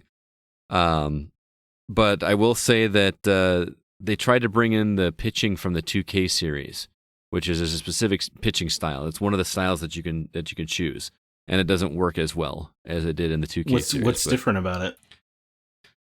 Okay, it's hard to explain, but the way that the if you're gonna sigh before you explain it, it's not. It's one of those like things that you need to do visually. I'll try to explain it, but the pitching in the show, the classic way to do it is they basically give you an aiming reticle. I imagine like a turret game, right? Okay. And you basically move that in the strike zone or out of the strike zone, depending on your strategy, where you want it to hit. And then there's, like a three button press, like a golf swing type mechanic. Make sense? Okay. Yeah. Mm-hmm. The 2K one is more just straight meter based, but it's rounded. It like goes around the circle and then comes back, and it just it worked well in the 2K games, and I remember liking it better. But they built it around it there. Yeah. And the class, I just like the MLB pitching so much better, especially when you're playing with somebody on the couch. They do a thing where the aiming reticle is there in the middle, but as soon as you start moving it in one direction, it disappears. So it's a strategy if you're playing with someone on the couch that sees that to kind of move it in one direction, and then once it disappears, you can't see it anymore, but you have to position it in someplace different. So they don't know where to anticipate the pitch coming. Right, or you can, give them a feint and then actually do throw it to the place where you were. Yeah. Yeah, there's all kinds of strategies. The batting does something really clever. I honestly can't remember if they did this in the original games. I feel like they did, but it feels more refined here, where you can guess which pitch is going to be thrown at you. So while you're batting, you can say, I think this is going to be a four-finger fastball in this particular quadrant. So it almost becomes like a rock, paper, scissors expound exponentially. So if you guess wrong, are you penalized, or if you guess right, you're not penalized. Bonused? Yeah, it's only a bonus if you guess correctly. That seems fair. Which is really cool. So I like that. The fielding works the way it should. You throw the face buttons each work for one of the bases, so you can throw there. But they do a really cool thing where if you field it, you can, I can't remember what they call it, preload your throw. So like if it's going to this the shortstop, you want to throw it to first base, you can preload your throw so it does it. It does a little timer thing, and if you get it in the middle, it's going to be a good throw. If it's outside of that, it's going to be a bad. It's like active reload for baseball. Yes, exactly. Yeah, that's a really good way to describe it. I wish I would have just said that. It would have made much more sense quicker. Game looks gorgeous. It's really great. This is one thing that Matt told me to mention. It has this dynamic difficulty where you can set it to whatever difficulty you want when you're playing it, but it adjusts based on how you're playing. I love when games do that. So like if you're just destroying the team, it's going to bump up the difficulty automatically behind the scenes without you even knowing it. So ideally, if you're doing that, your games should always be close games. Now you can set it to just be straight up like easy difficulty if you want to destroy the team, or if you want to really challenge, you can set it to just that. But the dynamic difficulty where it adjusts on the fly is really great. So thanks to Matt for pointing that out to me. When it's done well, that's something special. But when it's like a racing game and they just like tear past you on the lap, that sucks. Yeah. But the dynamic difficulty, I remember the long ago game, but Max Payne did dynamic difficulty really well. Oh, really? Yeah, first one. I didn't know that was there. You keep reloading a save and the enemies soften up for you. Yeah. Just really, really cool. Anyway, MLB The Show, if you've got Game Pass, it's a no-brainer. If you've never played the show because you're an Xbox and you got Game Pass, just try it. Seriously, it's such a well-done baseball game. It is very simulation. There's a lot of things going on there, but thankfully this game does a great job teaching you how to play it. Matt mentioned when I was talking to him on Discord that this is easily going to fall in his top games of the year. And I know it's only April right now, but he's a massive sports guy. So he says it's just a very well-constructed sports game, and he knows that a lot better than I do. I'm just having fun with it. Oh, there's a stadium builder. You can actually build your own stadium. Oh, that's cool. Let that sink in for a minute. Could you imagine how crazy it would be to build a stadium? That's pretty cool. Can you try to see what the decibels are at for your crowd when you build a stadium? I don't know. I've not tried to do it, but that would be... Okay. Is that a baseball thing? Or is that more of a football thing? Well, it's a huge thing in... Oh, you're right. It is a football thing. Yes, you're right. Yeah, like the Seahawks are like the 12th man and all that. Well, Kansas City, I think, has the world record for loudest stadium at a football game. Oh, do they? That's right. They edged out Seattle. Yeah, it's in the marketing all the way. There are murals in Kansas City that are just decibels 144.2 or whatever it is. That's awesome. It's a funny thing to be proud of, but I'm not in that culture, so I guess I don't get it. Hey, they actually designed the Seattle stadium for that purpose. It's a hilarious thing. The Seattle Seahawks. I mentioned earlier the 12th man. There's 11 men on a football team, and so they say that the crowd is the 12th man. That's like crowd noise. That's a brilliant marketing move to really get people invested in buying jerseys and stuff. Is to refer to them as part of the team. Yep, openly. That's make that money. Exactly. All right, I'm eagerly anticipating playing that with some buddies. The same buddies that come over every year to play the show when I rent it. How cool is it now that you don't have to live around the show schedule because you can just get it whenever you want on Game Pass. Right, and thankfully, I was supposed to play with my friends last week, and the schedule is just messed up. So if I had rented the game and played it by myself, I'd be bummed. But now I still have it because of Game Pass. So it's wild that this game is a better deal on the competitor's platform. Yeah. One last thing that Matt reminded me I forgot to mention: crossplay. I can play with people on PS4 and PS5. That's just weird. Yeah. So you can play your Sony published Sony developed video game on your Microsoft Xbox and then play with your buddy on PC? Is this game on PC? I don't know about PC. Is this on PC? I thought it was console only. I thought they opened it everywhere, but maybe I'm wrong. But it's still wild that you can play your PlayStation game on your Xbox and play with your PlayStation buddy. Yep. Preposterous. The revolution is here, man. It's here. We are in a new age. So thanks again to Matt for giving me some info that I probably would have otherwise skipped over just because I just play it like a kid at a candy store. Just I like baseball. Is he a huge MLB the Show guy then, I take it? I think I don't think so. I think he's more of an Xbox guy. Oh, okay. So I think I gather from the conversation, not that he's like anti-Sony or anything like that, but I think he's been mostly playing on Xbox, and we haven't had a proper simulation baseball game since 2K6 or 2K7. I can't remember for certain. So it's been a while. We've had like those like goofy arcade style ones on Xbox Live, which weren't bad, but they didn't feature MLB teams, and that's a big deal. So, all right, we got one more game. Want to share with you guys. I sat down to talk with Relle about this game called Smelter. You're gonna want to hear this because Relle sold me on this game. I'm really mad that he got to review this one instead of me, and I had to put this on my back burner and play it sometime. I want to play Smelter. Here, he'll sell it to you guys. It sounds like a great game. Well, hello there, Relle. Long time no see. How you been? Been pretty good. Double vaccinated. Hey, right with you, man. Digital high five through the internet. Let's do it. Yeah. I'm glad you're here because you're actually the one that introduced me to this game that you reviewed for us. I had never heard of it at all until you reached out and said, hey, I want to review this game. The game is called Smelter, and it comes from developer X Plus Company Limited. and we were provided a copy from Dangan Entertainment. And I got to tell you, I'm intrigued by this game, but I don't understand it because it just looks very weird. Lots of different gameplay elements. Tell everybody what Smelter is. Okay, so first I want to say that me even learning about this game was pure happenstance because somebody on another Discord server shared the intro video for it. A big, like, blockbustery animated movie for it. And which looks awesome. Like, yeah. And I just thought, okay, I'm interested. And so I can tell you right now, I was not disappointed. Right? Yeah. Okay, so Smelter. Imagine the Garden of Eden, Adam and Eve. Adam takes a bite of the apple, and then the garden gets nuked. Oh, okay.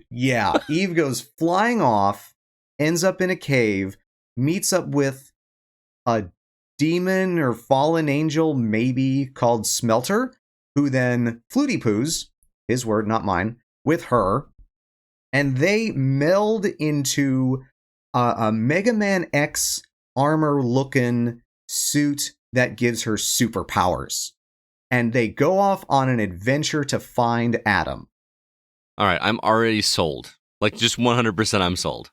Let me tell you more. This game is a combination of side-scrolling Mega Man X-ish action platforming and top-down, almost StarCraft-light, ActRaiser-like strategy layer.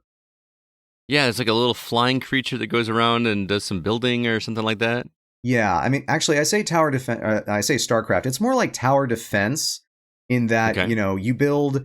It's kind of a mix. You build like the resource building, you build the unit building, and then you build the combat building, and you do this all the time. Enemies are just constantly spawning and attacking you, and it sounds hectic. It's actually pretty manageable once you get the flow down.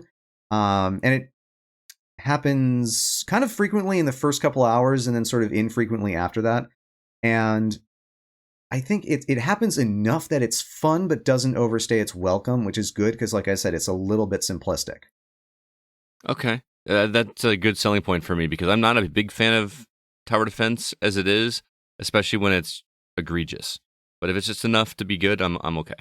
Yeah, I mean, this isn't like, enemies coming down lanes or anything. This is more in line with tower defense in the sense that the offensive buildings that you create have like a specific radius where they are effective.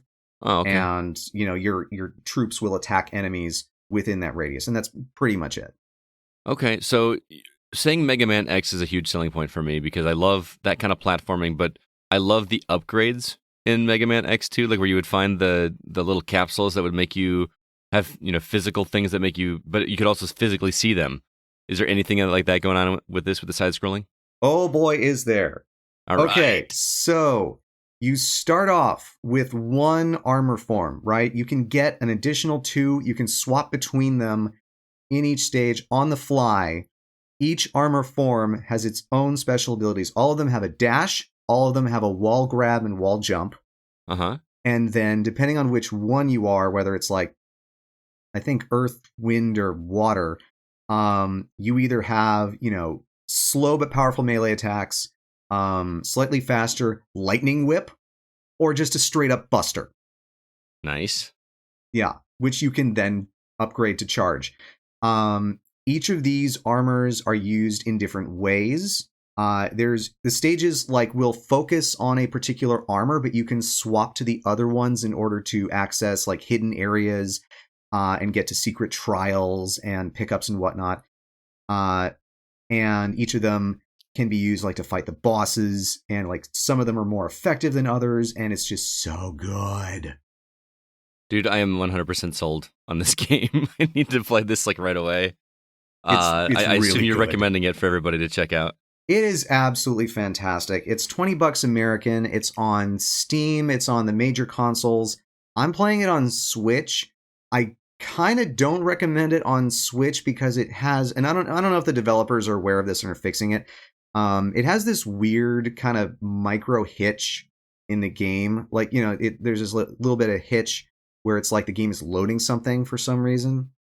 And that's happened frequently enough that it's very noticeable. Not enough that it's ever like, cost me a death or anything, but it's there. So if the developers are listening to this and they aren't aware of it, if they could fix it, that would be great. Very cool, man. I will. Yeah, I may have to pick this up on Xbox just because it just sounds like my kind of game. I know that you've also got a YouTube channel where you're going to be talking about it. Where can everybody check that out? The video review for this is going to be up at youtube.com/RellePlays. That's RELLE plays. And that review will be up when I finish it, because parent of a toddler means that things will be done soon. Trademark. I understand, man. Well, thanks so much for checking that out. You've at least sold one copy right here, so hopefully some other people will check it out as well. All right. Thanks for having me. Not a problem. Have a good one. Thanks so much, Relle. Really appreciate you stopping by and checking that out for us. Want to welcome everybody else to our Facebook group. We got a new member over there by the name of Chris Nishan. Hope you're enjoying that community over there. If you'd like to join, the Facebook can be found at facebook.com/groups/thegocast. Also, our Discord, we got a link in the show notes if you'd like to join over there. Lots of great conversations there. Also, our podcast can be found on a number of places, but one of them being Apple Podcasts, and we hope that you might drop us a review, help us get the name out there. If you haven't already, head over to Apple Podcasts or Spotify or wherever you listen and leave us a review. If I find it, and I will read it on the show for you. Lastly, our website, thegamingoutsider.com, is where we house all of our written content, all of our podcast episodes, and all of Zach's editorials, because he's the only one writing any. We promised to do one a month, and let's just say my school year's been a little. All I got to do is do 3 in a row in May, and I'll be all caught up. But again, the website is thegamingoutsider.com. Let's go ahead now and jump into our From the Outside In topic.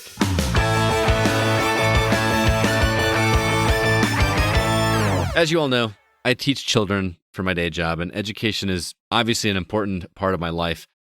I spend countless hours trying to teach kids important life lessons in academics, but school isn't the only place to learn important parts of life. And I think that video games can teach us quite a bit. So I thought we'd discuss what video games have taught us over the years. It could be something about how the world works or just general life lessons. So I'd like to hear from you guys. What is something that video games has taught you?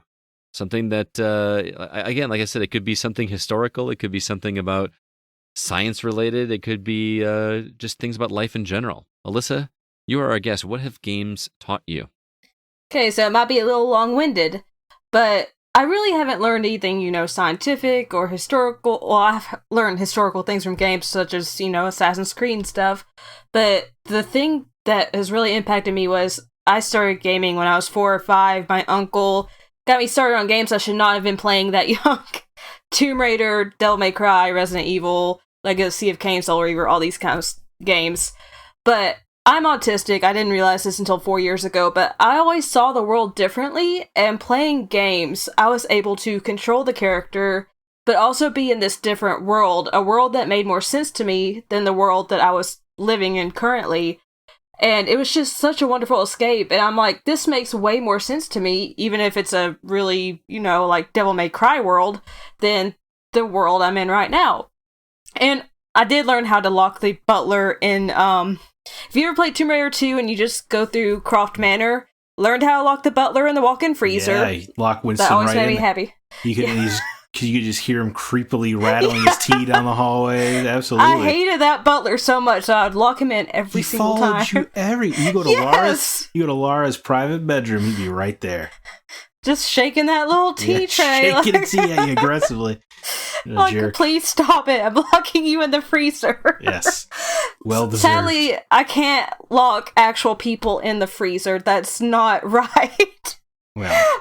But as I've grown older, games have become deeper, and I really love what companies such as Don't Nod are doing now with Life is Strange and Tell Me Why, just addressing mental health and LGBTQ+, and just these really difficult situations that people weren't hearing about in games before, and maybe shedding light on things and, encouraging people to be allies. And it's a wonderful way to just get people to educate themselves more, become more aware of issues now.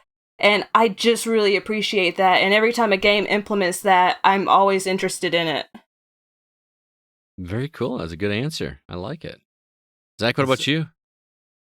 Oh man, I feel like video games were my top educator growing up. I always advocate whenever, especially when I went to GameStop. People brought their kids in, and you'd hear them be like, "Oh, that's a terrible game." I'm like, well, actually, it actually teaches you kind of like math, right? Like an RPG teaches you math about currency and supply and demand a little bit, right? They're simple things, of course, but it does. And I guess the example I would want to talk about the most is Pokemon, which I don't have any affinity for anymore. But I remember it teaching me so many words, like what an ember was or what paralysis was. Oh, yeah. Yeah. These things that usually when you're 4 and 5, you don't care about what paralysis is. But when it makes your Charmander unable to attack, you're like, well, what does that mean? So then you whip out I can't move. You whip out Grandma's dictionary, you look up the word paralysis. Grandma's dictionary. Hey, I laugh. I still have paper dictionaries in my classroom that I need to get rid of because I can't tell you the last time I cracked one of those open. Yeah, I was born. The internet was a thing growing up, but it wasn't the thing. Especially with AOL, it was much faster to just look up the word in the frickin' dictionary. Right. Oh, when I was in elementary school, they made us look up in the paper dictionary what each word meant. Oh, yeah, we used to do like dictionary drills where everyone hold up the book and it was a race to see who could find the definition of the word first and stand up. Or when I was a kid, this is a fun dictionary aside. My father, after I met him, would do this like weird kind of brag all the time about how he's read the dictionary front to back. Because his mom made him or something like that. So and this will be news to him if he listens to this episode. So in secret, I read the dictionary front to back, but I didn't tell him because I wanted to be like, so in my mind, it'd be like, that's not that big a brag. That was one of my preteen rebellions. Was like, I will know every word you ever whip out, sir. But it felt so satisfying that I did it in secret. How long did that take you? I don't know, like a month. Like it doesn't take that long, right? Just like if it's an audiobook, I'll do it. Get Samuel Jackson read the dictionary. I'm just cool. Mowing the lawn. Morgan Freeman is like, assimilate. No, that's good stuff. Ascertain, my favorite word. I do like that word. It's a great word. Because it should be a certain. Yeah. It, phonetically should be certain. You're right. But it's also there aren't enough opportunities to use it either. Yeah, right. You're right. That's one of those words I try to work into a conversation where I can, and the person's eyebrow cocks a little high every time. Like what? Anyway, back to the situation. But that'll be fun if Pops ever listens to that. This is where you find out if he's actually listened to the episode. That's a great point. I know he listens depending on what his interest level on the topic is. So I guess we'll see if he cared. Well, he's got the edit point, or excuse me, the timestamps, so you can skip over all the Nier talk. Should be easy. You think he would care about his kid's favorite game, but whatever. Anyway.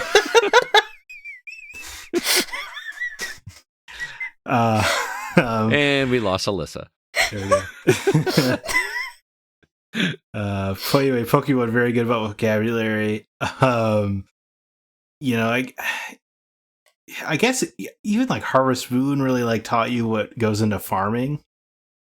Sure, yeah. So I guess because I was just playing, much like Alyssa, and I assume Scott, playing video games since as far back as I could possibly remember. So I learned things like you learned I remember learning physics and momentum from, I don't know if you guys ever played the game Jezball. No. It used to be installed on a computer, on old Microsoft computers, because it would come with Solitaire and Free Cell and Hearts and stuff like that. Mm-hmm. But a lot of computers came with this game Jezball, and it was just it would start with two balls bouncing around a screen, and you're for the adults in the room, you've got these two balls. Alyssa was thinking it too. Two balls bouncing around a screen, like beach balls almost, okay? Uh-huh. But they would bounce off, and the momentum of the angle would bounce them a certain way and stuff, but you had to put up barriers between the balls to block them off from one another. This is kind of the objective of the game, whether to go to 3 balls, which, is a genetic abnormality. So was your goal to Jez? Huh? Was your the name of the game, as I got older, has really been difficult to say. You really have to enunciate. But Jez, like jazz. Oh, okay. That's the vowel I was thinking of was jazz. Yeah. But anyway, really tell you about physics, momentum, Harvest Moon, teach you about farming. I'm with you on Harvest Moon, though. I feel like that. I definitely learned a little bit about farming in that game. I know that's it's pretty simple compared to some of the other farming sims. Yeah, or even I assume incredibly simple compared to actual farming. But it did teach you, like, you plant tomatoes in the fall, that kind of thing. Mm-hmm. And if you want to plant out of season, you better build a greenhouse. Like, it just, video games, because, you could probably learn this from a book, of course, but because they're interactive, it's way more fun. And, it's just, and I guess I like movies, TVs, and books, but I don't really learn how much I love to write or stories or how much I just like words in general or until video games, because I think video games are the best medium for storytelling. Interesting. It's funny you say that because that's actually the first thing on my list is storytelling. Because as a kid, I didn't get into a lot of procedural TV shows, like long-form TV shows. I watched sitcoms and stuff when I was a kid. Or they weren't super around when you were a kid, right? Not like they are today, obviously. I mean, there were, X-Files was a thing. Yeah, but even that was mostly episodic. That was mostly like Monster of the Week or Creature of the Week type thing. I'm trying to think if they existed. I just didn't watch a ton of them. I was kind of sheltered. If you look at entertainment journalists, they point to 24 and Lost as the real birth point for serialized television storytelling. Right, and Lost came out, the year I got married. So yeah, or right before I think 24 is 2001. So like, there really wasn't until this century that kind of storytelling TV. I was in elementary school. Right. My mom was obsessed with Lost. I remember obsessed with Lost. Oh, that was such a fun water cooler show. Anyway, so because of that, most of my storytelling that wasn't in book form was done in movies or 20 to 30 minute sitcom episodes. So when I started getting into games, even something like Super Mario RPG or the Final Fantasy games or anything that wasn't, like just a straight platform like Mario that had a story in it, it was long form storytelling. You know what I mean? Like, I'm sorry, that's just a really good point. Because when I was a kid, most of the books you read are like 200 pages, 300 pages, and right, they're kind of like a lot of the ones I read. I know, like the Star Wars books or whatever. It's basically just an episode of television. It's just one story in and out. They don't really tie in or whatever. It's like, that's a really good point that I hadn't thought about. So I feel like video games kind of taught me that stories can be told in long form and get you attached to characters for a longer amount of time. That's the number one thing I feel like I learned from video games is that, stories can be told over a long, it can be a long journey instead of just a quick ride like I was used to in movies and television shows. The other is something that I strive to find ways to get my students to learn. And that's what my coworker refers to as executive functioning skills, basically problem solving.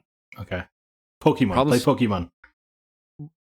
They don't play Pokemon. They play Roblox, which I played Roblox with them again last week, and I tried to just like really be open-minded about it and do it. And there's nothing to do in that game. It's just them. It's a way for them to exist in a world together and just hang out. I mean, that's not true. We played a hide and seek game that was pretty fun. And there was some executive functioning there. Like finding a good place to hide, in a digital world is a lot more difficult than you think, especially when you're playing with a cell phone instead of a controller. But for me, executive functioning started with Link to the Past. Some of those puzzles, puzzle solving is a fun way to do problem solving. I needed the water in this one world to be there when I switched the temple over, so I got to I had to figure that out on my own. And Zelda's a great one, actually, because I was obsessed with Zelda when I was a kid, truly obsessed. But you're right, because you have to use a boomerang in every conceivable way you can think of. It's not just an item where you're like, oh, it throws and it comes back and it can stun an enemy. That's cool, but also you have to you throw it into the wind to change the curvature, to hit a switch. You really have to think outside the box. Well, not only that, but you had to experiment. And that's something that I feel like kids aren't challenged to do with modern games, is to experiment. Well, not just kids, right? Modern games in general don't really encourage you to figure things out on your own. Well, right. Remember, you famously love to tell that story about the first time you realized the hook shot would work on a wooden sign. Yes. Right? That's one of my favorite memories ever. When's the last time you had a moment like that in a modern game? Certainly in a mainstream game, they would never leave it to the player to figure it out. Right. And I kind of miss that. There would be Elena would be with you, in Uncharted. Right. She's like, Drake, throw it into the sign over there. Yep. You would never have to figure that out.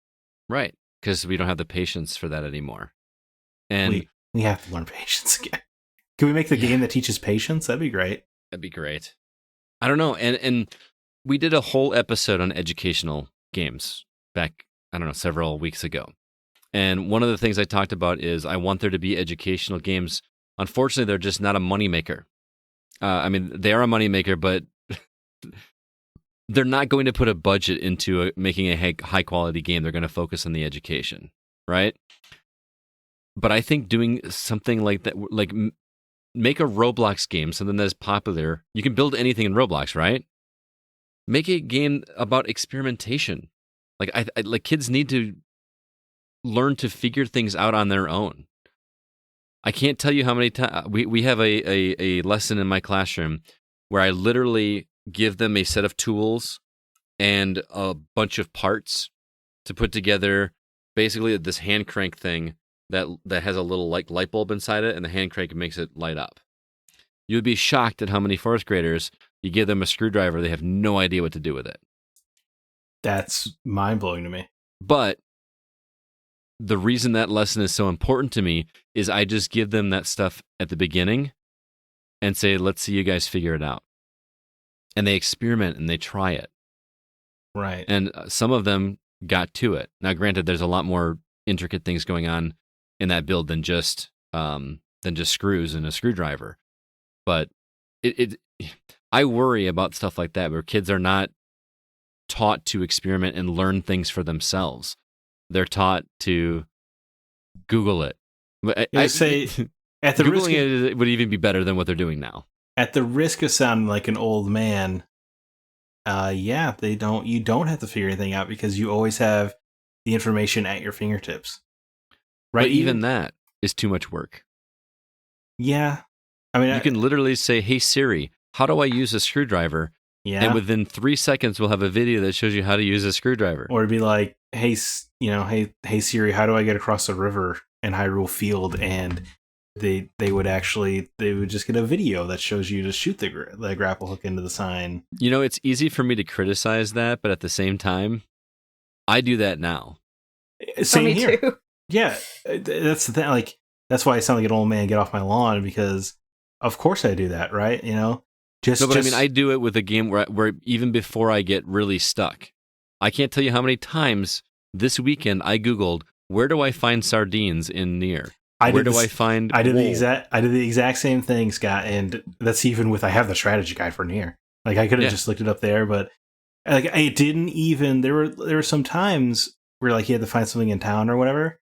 Uh-huh. Where I'm I didn't even look around town. I just Googled it because I'm I know why would I waste my time when I know I could just go right to where I need to go? Right. Yeah. I'm not going to search for it. I'm not a 12-year-old kid that's got plenty of time. I want to get through this game so I can talk about it. You know what I mean? Anyway, I'm old enough to remember. This is me being the old man. Did you guys ever have to use a card catalog at a library? Yes. Yeah. Alyssa, are you old enough to have used a card catalog? No, we did not have a card catalog. All right, so a card catalog. The Dewey Decimal System? The Dewey Decimal System is still a thing. Okay. That's still there, but it's more like, here's the 100 books, here's the 200 books, and then you narrow the hundreds down to whatever. Anyway, that's there. But Alyssa, the card catalog system was basically a giant drawer full of these little cards, these little like index cards, and you would have to look for the category that you wanted, and then it would give you a Dewey Decimal System number, and then you would have to write down that number and then go find the book that way. A totally archaic system. I can't even imagine trying to teach a kid how to use how to use a card catalog nowadays. Yeah. I can't even get them to like, hey guys, here's the Dewey Decimal System. Find a category that you like. Oh, you want to learn about engineering? Like how to build stuff? Let's look at engineering. That's the 400 book. Now go find the 400 book in the library, and they're just completely lost. They don't know how to look at the sides of the things and say, oh, 400 is somewhere between 200 and 500, so I'll look in this shelf. You know what I mean? That stuff is gone, man. It's gone. And as crazy as it sounds, I feel like video games are the way to teach kids stuff like that. Gamify it somehow. Put it in something where they have to... I feel like Roblox is completely underutilized in that standpoint. They can go into Roblox with their character. We need to create like a Dewey Decimal System type game where like I give you a book and you have to go find it. You know, I mean, that's just like one example. There's got to be so many examples.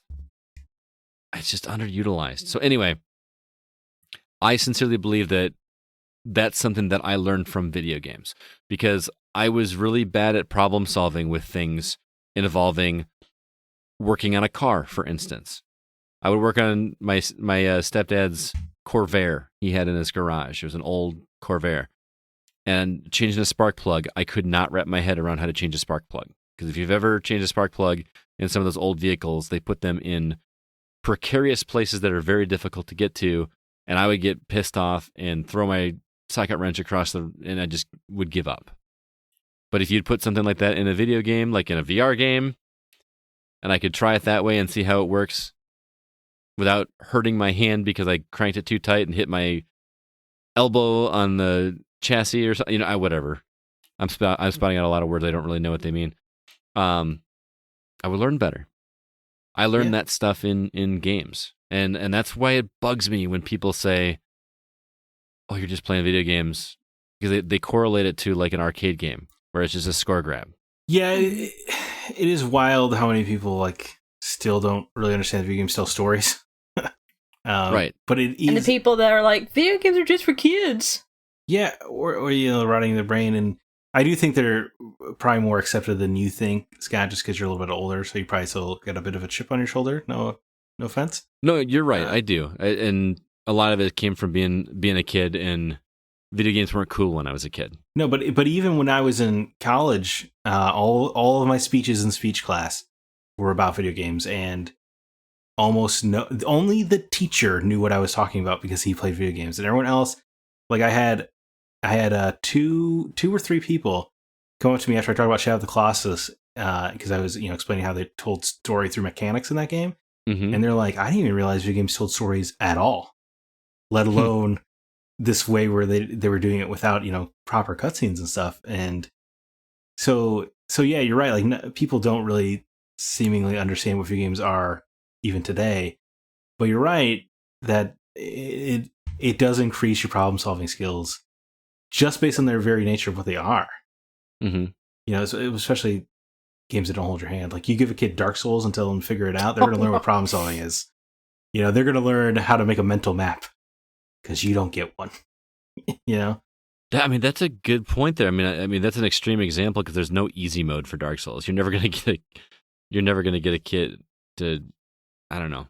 But see, go ahead. I was like, is it because there's just easier entertainment everywhere? Because like when I was a kid, if you had given me Dark Souls, I would have been like, there's no way I'm not going to stop playing until I figure this out. Yeah, but we also kind of grabbed onto any game that we had because that was the only one we had for a while. Right, and I guess now infinite amount of video games on your computer, infinite amount of video games on your phone. They're making quality television nonstop. There's a lot of. It's impossible to keep up. Yeah, you're right. It would be it would probably be hard for a kid to have to persevere through something like that. Well, and they've got the attention span of a fruit fly when it comes to doing that. I can't even get them to... I always feel like I'm an old man when I talk about kids have no attention span anymore. But when you really do the mental math on it, it would be even if I were a kid today, it would be difficult to maintain an attention span because there's just a nonstop bevy of distractions. It's difficult for me now, man. I can't do any chore around the house without something in my ear, a podcast or music. I can't even run the trash without throwing on a podcast. Right. You know? Seriously. And I'm only going to listen to... That's a problem. I'm going to listen to 90 seconds of the podcast, but I have to have it on. Yeah. It's kind of... I feel kind of guilty feeling that way. I can't go to sleep without watching something on my phone as I fall asleep. That's me. I would probably be so much healthier, and these bags under my eyes would probably go away if I would just take a melatonin and lay on my back and fall asleep. But I just can't do it. I've tried. Yeah. I go stir crazy sitting there just thinking. And that's a problem. Well, yeah, the thinking thing is monstrous. But yeah, even when I am exhausted, I know I'm going to fall asleep in just a few minutes. I do have to start reading a comic on my phone, even though I'm probably going to get 2 pages before I fall asleep. Right. But I'm but I can't waste those 3 minutes. Yep. You know? And going back even further, I know we talked about this a little bit on our educational games episode, but I feel like Oregon Trail. I know we talked about that on there, right? I was talking to my buddy about Oregon Trail, who actually lives in Oregon, and he was shocked that I knew what Oregon Trail was. He thought that was something that was just in his state. That's funny. It was just a local thing because he was from Oregon, right? No, dude, that was the game my school made us play all the time. Right. It was fun, but it was also executive functioning skills. You had to manage inventory. You had to figure out how to ford a river. You had to figure out when you went hunting that you couldn't carry an entire bear back with you. So you shoot one bear and you're done. You know what I mean? You don't shoot everything like you want to, waste the ammo. You know what I mean? It's stuff like that. I mean, the sheer fact that, at one point people traveled across the country this way. I don't think that a lot of kids understand that that's how it was. It took, months and months to move. When you didn't just get in the car and go. I teach my kids things about how did the food get in the grocery store? Where do you think that came from? I don't know. I just go to the store and buy it, or my mom buys it. You know what I mean? Well, had they played Harvest Moon, Scott, there you go. They would know exactly where it came from. They would have been like, "Do man." They would have been like, I put my blood, sweat, and tears to get those tomatoes to the shipping container on time. So I know how much I should value the tomatoes at the store. See, the problem is that it would be such a great way to teach kids stuff like that if I did a farming thing and make it a reward to play some Harvest Moon. But Harvest Moon is such a long form. You can't just sit and play that for 10 minutes. No. And I'm not going to send a Super Nintendo home with a kid. You got to get into the rhythm. Download Stardew Valley on some cheap tablet you hand out or something. Oh, man. Stardew Valley. Are you a fan? I want to like that game so much. Oh, I really one day I really gotta play it. Me too. We can play it co-op. Maybe I'll understand it better. Oh yeah, I forgot they did co-op. I'm just way more attracted. You give me 2 games side by side that are the same thing. One's in 2D, one's in 3D. I'm just automatically more attracted to the 3D one. Yeah, like Harvest Moon. Anyway, that was a lot. We got some comments to go through. Let's start with Facebook. I'm just going to kind of take turns here and read each one. Alyssa, let's start with you. Why don't you read Sean's comment there? Hopefully they also complain about the generation below them for 15 minutes. I really didn't mean to turn it into that, but...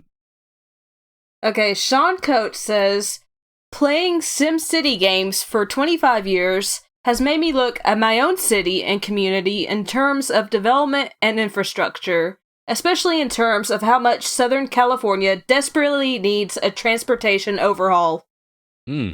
That's interesting. I feel like SimCity taught me how a city works. I mean, how did the electricity get to my house? Yeah. That's a simple little thing that I had to connect it with wires, right? I said there's something I've never appreciated is how a city's built, but I've also never played SimCity. I've never had to build a city. That's shocking that you've never played. I thought that was a game that everybody played at some point. I haven't played it, but we did play in elementary school. It was Sim Earths. Yeah, I think we had to play that one, but we never played Sim City. Similar concept. I always want to play Sim Ant. Is that where you're like an ant farm? Yeah. I remember the title. I never played it. But yeah, I thought that's a really good call. And brings up another point, something I didn't mention, is I think games taught me organization to some degree. We're going to talk about Harvest Moon a lot, apparently. I don't know if you played Harvest Moon like I did, but I was meticulously fastidious. 3x3. Organized. Huh? 3x3. Yeah, dude. Like you playing 3x3. It's been a while. I don't remember if I did 3x3, but yeah, I'm just remembering my own OCD Harvest Moon hangups. Oh man, me too. I'm like, oh no, Plants vs. I was Zombies. OCD back then. Yeah, Plants vs. Zombies. It drives me crazy if I don't have a symmetrical setup. Dude, 100% agree. Oh, it just like that becomes my focus more than doing the zombies. I mean, I will get rid of plants that are doing well just to make sure it's symmetrical. Yeah. 100% agree. So did I learn that from video games, or did I do that already when I got into those games? I wonder. Right. Was the mental damage there when you were born, or did you give it to yourself by organizing your Resident Evil menu? Let's just say it was. Let's put games in a positive light. How about that? There you go. But moving on, Alan Sheck writes in, this question gave me a mini existential crisis. I never give heed to those who say video games are a waste of time, but then I couldn't think of a concrete relevant thing I've been taught by a game. But then I realized it's not about the discrete learning, it's about the way it trains you to think about things. To name a couple, The Sims is not at all an accurate representation or tutorial on home economics, but it puts you in a place to think about what it takes to keep a household running. Assassin's Creed is not historically accurate, but it gets you excited to learn about the past and teaches you why it's important. His point about The Sims is, I feel like what we've been talking about, like where, yeah, you don't get taught like thing A, B, or C, but you get put, like in the SimCity example, you get put in the position where you have to think as the city engineer, right? And that does kind of broaden your perspective on life, really. Mm-hmm. Very true. And then I don't know if you remember when we did our educational game episode, but I talked about always wanting to make a game that teaches kids how to manage money. Yeah, you did. I remember that. Like, you remember in high school learning how to like write checks? Yes, I remember. Keep a ledger. Yeah. You had to balance a checkbook throughout class or whatever. Yeah, that's not done anymore, man. It's not done anymore. Like, budgets are like a thing of the past. Like, that was a big deal when I was in high school, and now it's just huge deal. Not. I'm surprised we didn't talk about Assassin's Creed, actually, because, while a lot of it is more historically accurate than people probably think, but it really did, like Assassin's Creed 2, especially, like, I didn't know anything about the Renaissance period, but because of those codex entries that tell you the real history, those games teach you a lot, man. And they're interesting, and the buildings are like shockingly accurate. Well, especially Assassin's Creed 1 is insane. The 9 people you kill were 9 people that vanish in the year 1191, the year the game takes place, under mysterious circumstances, thought to have been killed by a potential assassin. Like, that's how deep they were on that. Mm-hmm. And then, all the maps are built block for block recreations. That first game is nuts. That makes me want to go back and replay that original. Man, I wonder how that holds up. There's a lot to probably not well. But then they like kind of took the, James Bond fun approach to history after that. But that first game, dude, does not mess around with facts. Yeah. Until you get to the magical apple given to you by the gods or whatever. But until then. Hey, Apple of Eden. Yeah, absolutely. Kevin Honigford wrote in and said, video games were the biggest thing I remember that taught me that hard work pays off and how to push through things that are difficult to get to a result. Now I use that to teach my kids the same lesson. I will always remember all 3 of their individual reactions when they would break through for that big accomplishment that they worked for. Whether it was beating a difficult boss, learning to be good at Rocket League, or simply beating their first game, simply encouraging them to keep trying and working, as it paid off for me too. That's awesome. Yeah. Where was that when I was a kid? perseverance. Games taught me perseverance. You love Souls games, man. Like think of the perseverance it takes to get through those games. Look at what games were when I was a kid. Those NES games were no joke. They were tough, man, and that was only one you were going to get for a couple months. So you were going to figure it out. Those CRPGs like Fallout and Baldur's Gate, they did not mess around either, man. Yeah, those are tough games to get through. Nah, man, I really liked Fallout 3. I've been always wanting to go back to do those, and you're making me scared to now. They got to put it. You're not going to do it until they put them on console, which they should, by the way. I don't know. The community is on Facebook is all up in arms about me not owning a PC and how I should be getting a PC. So maybe that's going to have to happen sometime this year. Yeah. Although the graphics cards are stupid to get right now, so maybe not. Yeah. Every hobby market is insane. But I really like Kevin's answer, just about like working hard pays off. And there's something about that sense of satisfaction of, you know, either getting through a difficult game or a game that took a lot of hours. You know, a lot of people give me a hard time about games being so long, and I agree. I would get to the point where I really do appreciate shorter games. However, knowing that you did something that a lot of people are not willing to do feels super satisfying. I persevered through this 100-plus hour game. Right. Where you didn't. Every platinum trophy. Yeah. You know what I mean? The trophies and the achievements, those feel amazing. Yes. Xbox does that thing with the rare achievements. Oh, yeah, the sound. That sound it makes, it just feels like all is right with the world when you get one of those. I don't know how to describe it. It's very cathartic. But I got that before 90% of the people that played this game did. That feels good. It does. It's a sense of accomplishment. So, yeah, I really liked Kevin's answer. I am going to sound like an old man here, but this is one thing I have observed from hiring people. You know, you hire a 19-year-old, 20-year-old, they do not care about rewards you get from hard work. And I'm all about F the man, right? But there is definitely something satisfying about learning how to actually make the latte good and doing it every time where you're like, yeah, man, I'm good at this. Yeah. You know, but people don't care about that anymore, I don't think.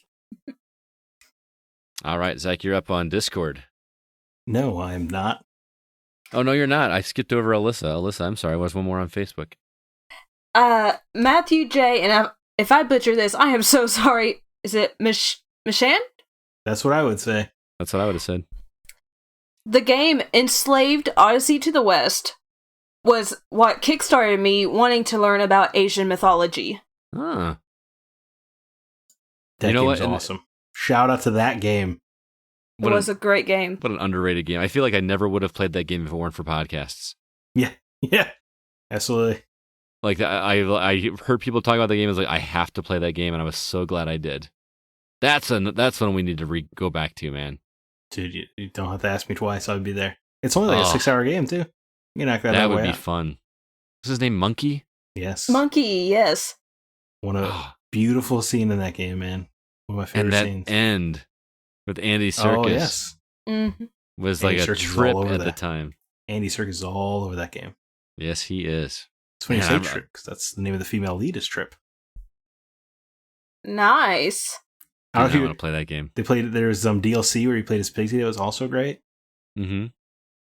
Just saying, man. Yeah, we should play that game. We should play that game. Is that considered a legacy game? No, maybe. I don't know.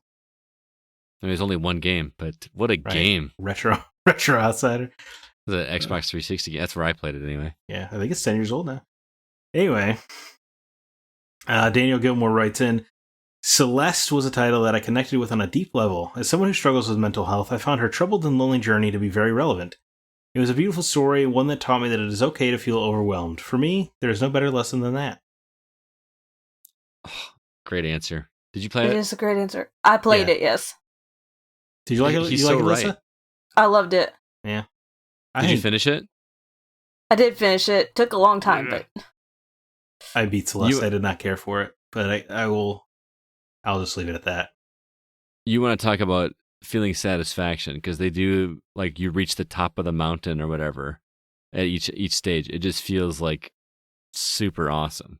Did you get to where they teach her how to like do calming exercises or whatever? Did you get that far?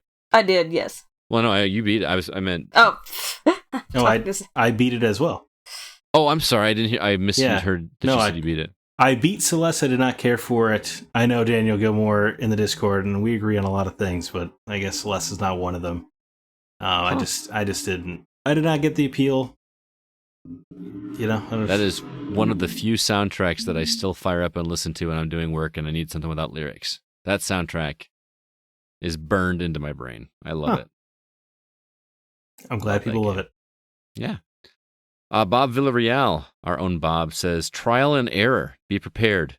Never pass up a save spot, even if it feels repetitive. Yes. And then he put in parentheses, we need more save spots in the real world.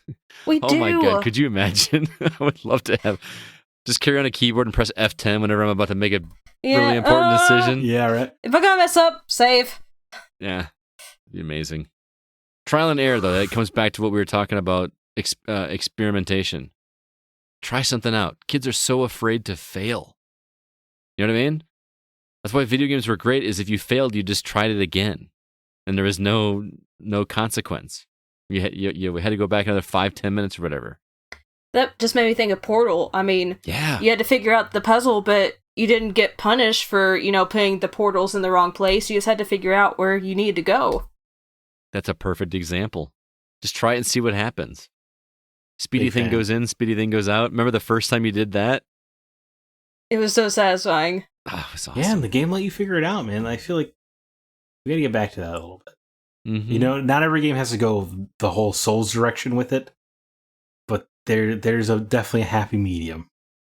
I feel like there's a game somewhere in there that we need to talk to a developer where like you just start out, the game just drops you in, doesn't teach you controls, doesn't teach you anything, and you just figure it out.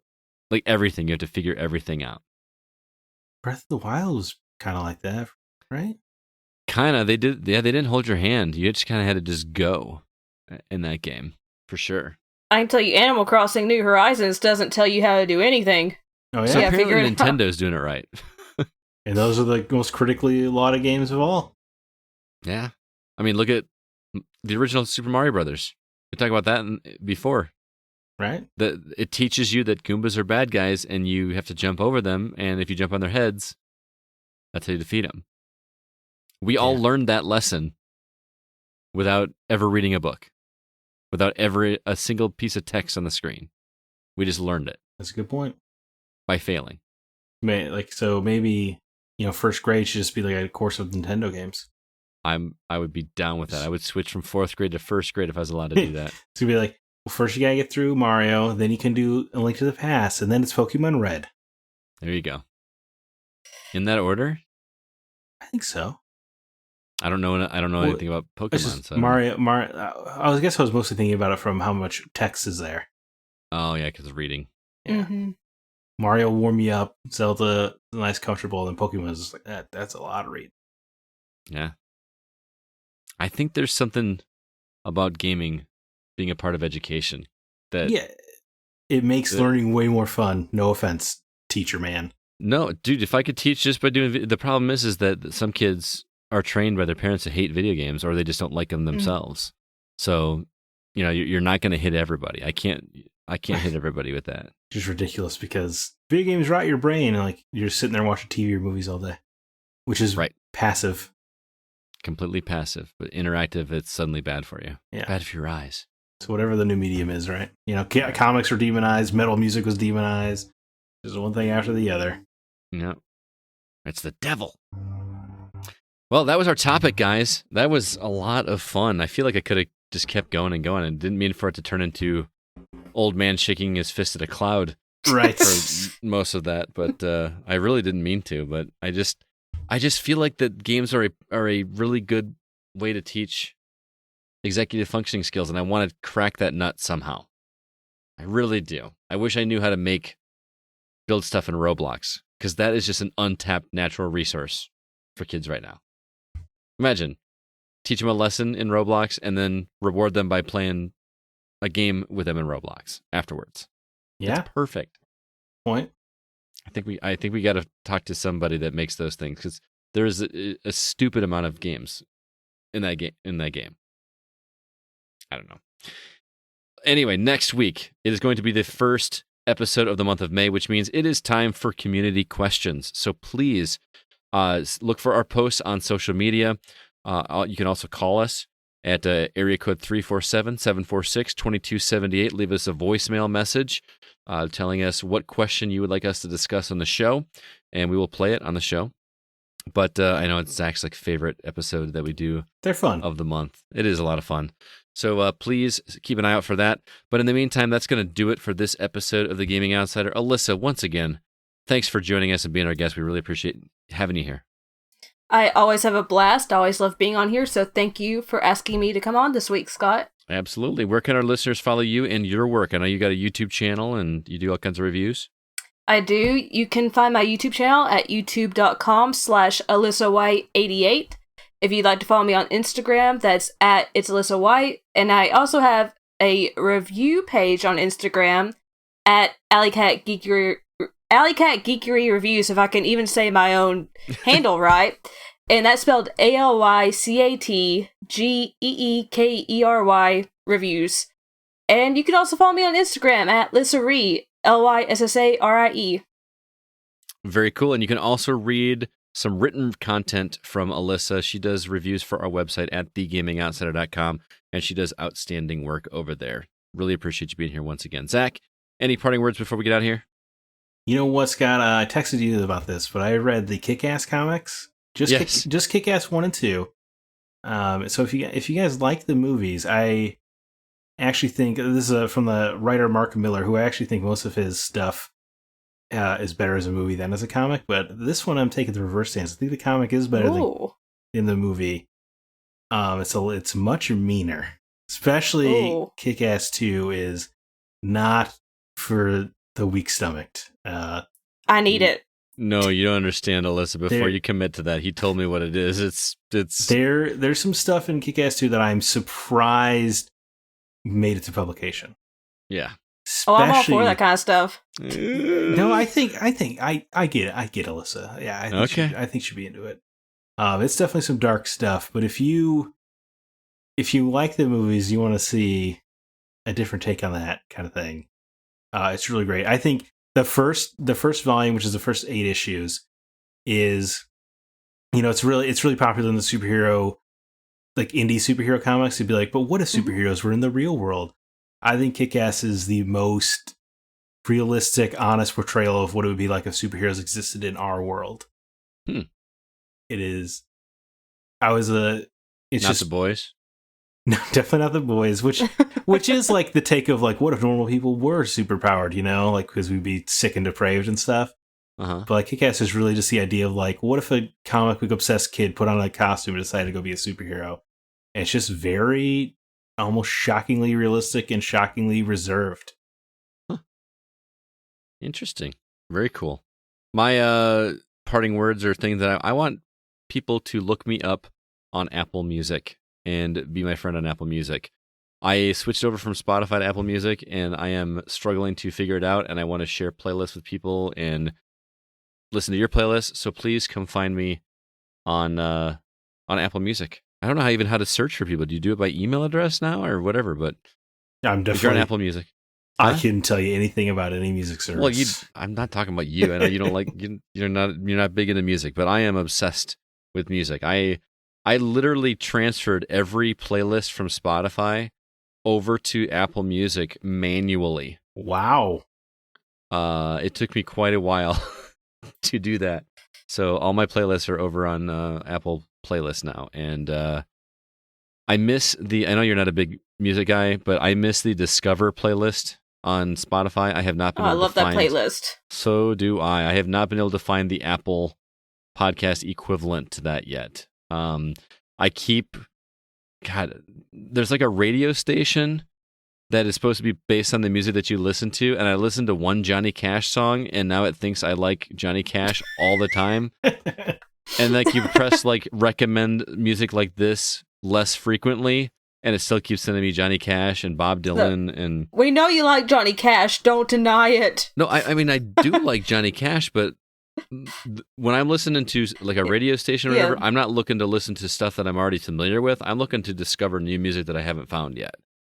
And the app just thinks, just keep listening to Johnny Cash. Yeah. So I haven't, granted, I've only had it for like a couple months, so I haven't had time to train it. And I say that in quotes. I had Spotify for a decade. So, it knows my music tastes. But if someone wants to educate me on Apple Music and how to... I need an equivalent to Discover, because that Discover playlist was great. It was just like all new stuff that I'd never seen before. So, all right. Everybody out there, thanks so much for listening. The Gaming Outsider is produced by Mr. Nate Lucas, and all the music you hear on the episode is written and performed by Grant Henry of Stemage and Metroid Metal. Please check out his website, stemagemusic.com, STEMAGE music.com. Also, please be sure to email us if you have any questions or concerns. Our address is feedback@thegamingoutsider.com. Until next week, I'm Scott Clark with Zack Parkerson and Alyssa White, and we are The Gaming Outsider. And remember, there's no such thing as a bad game, just games that aren't for you.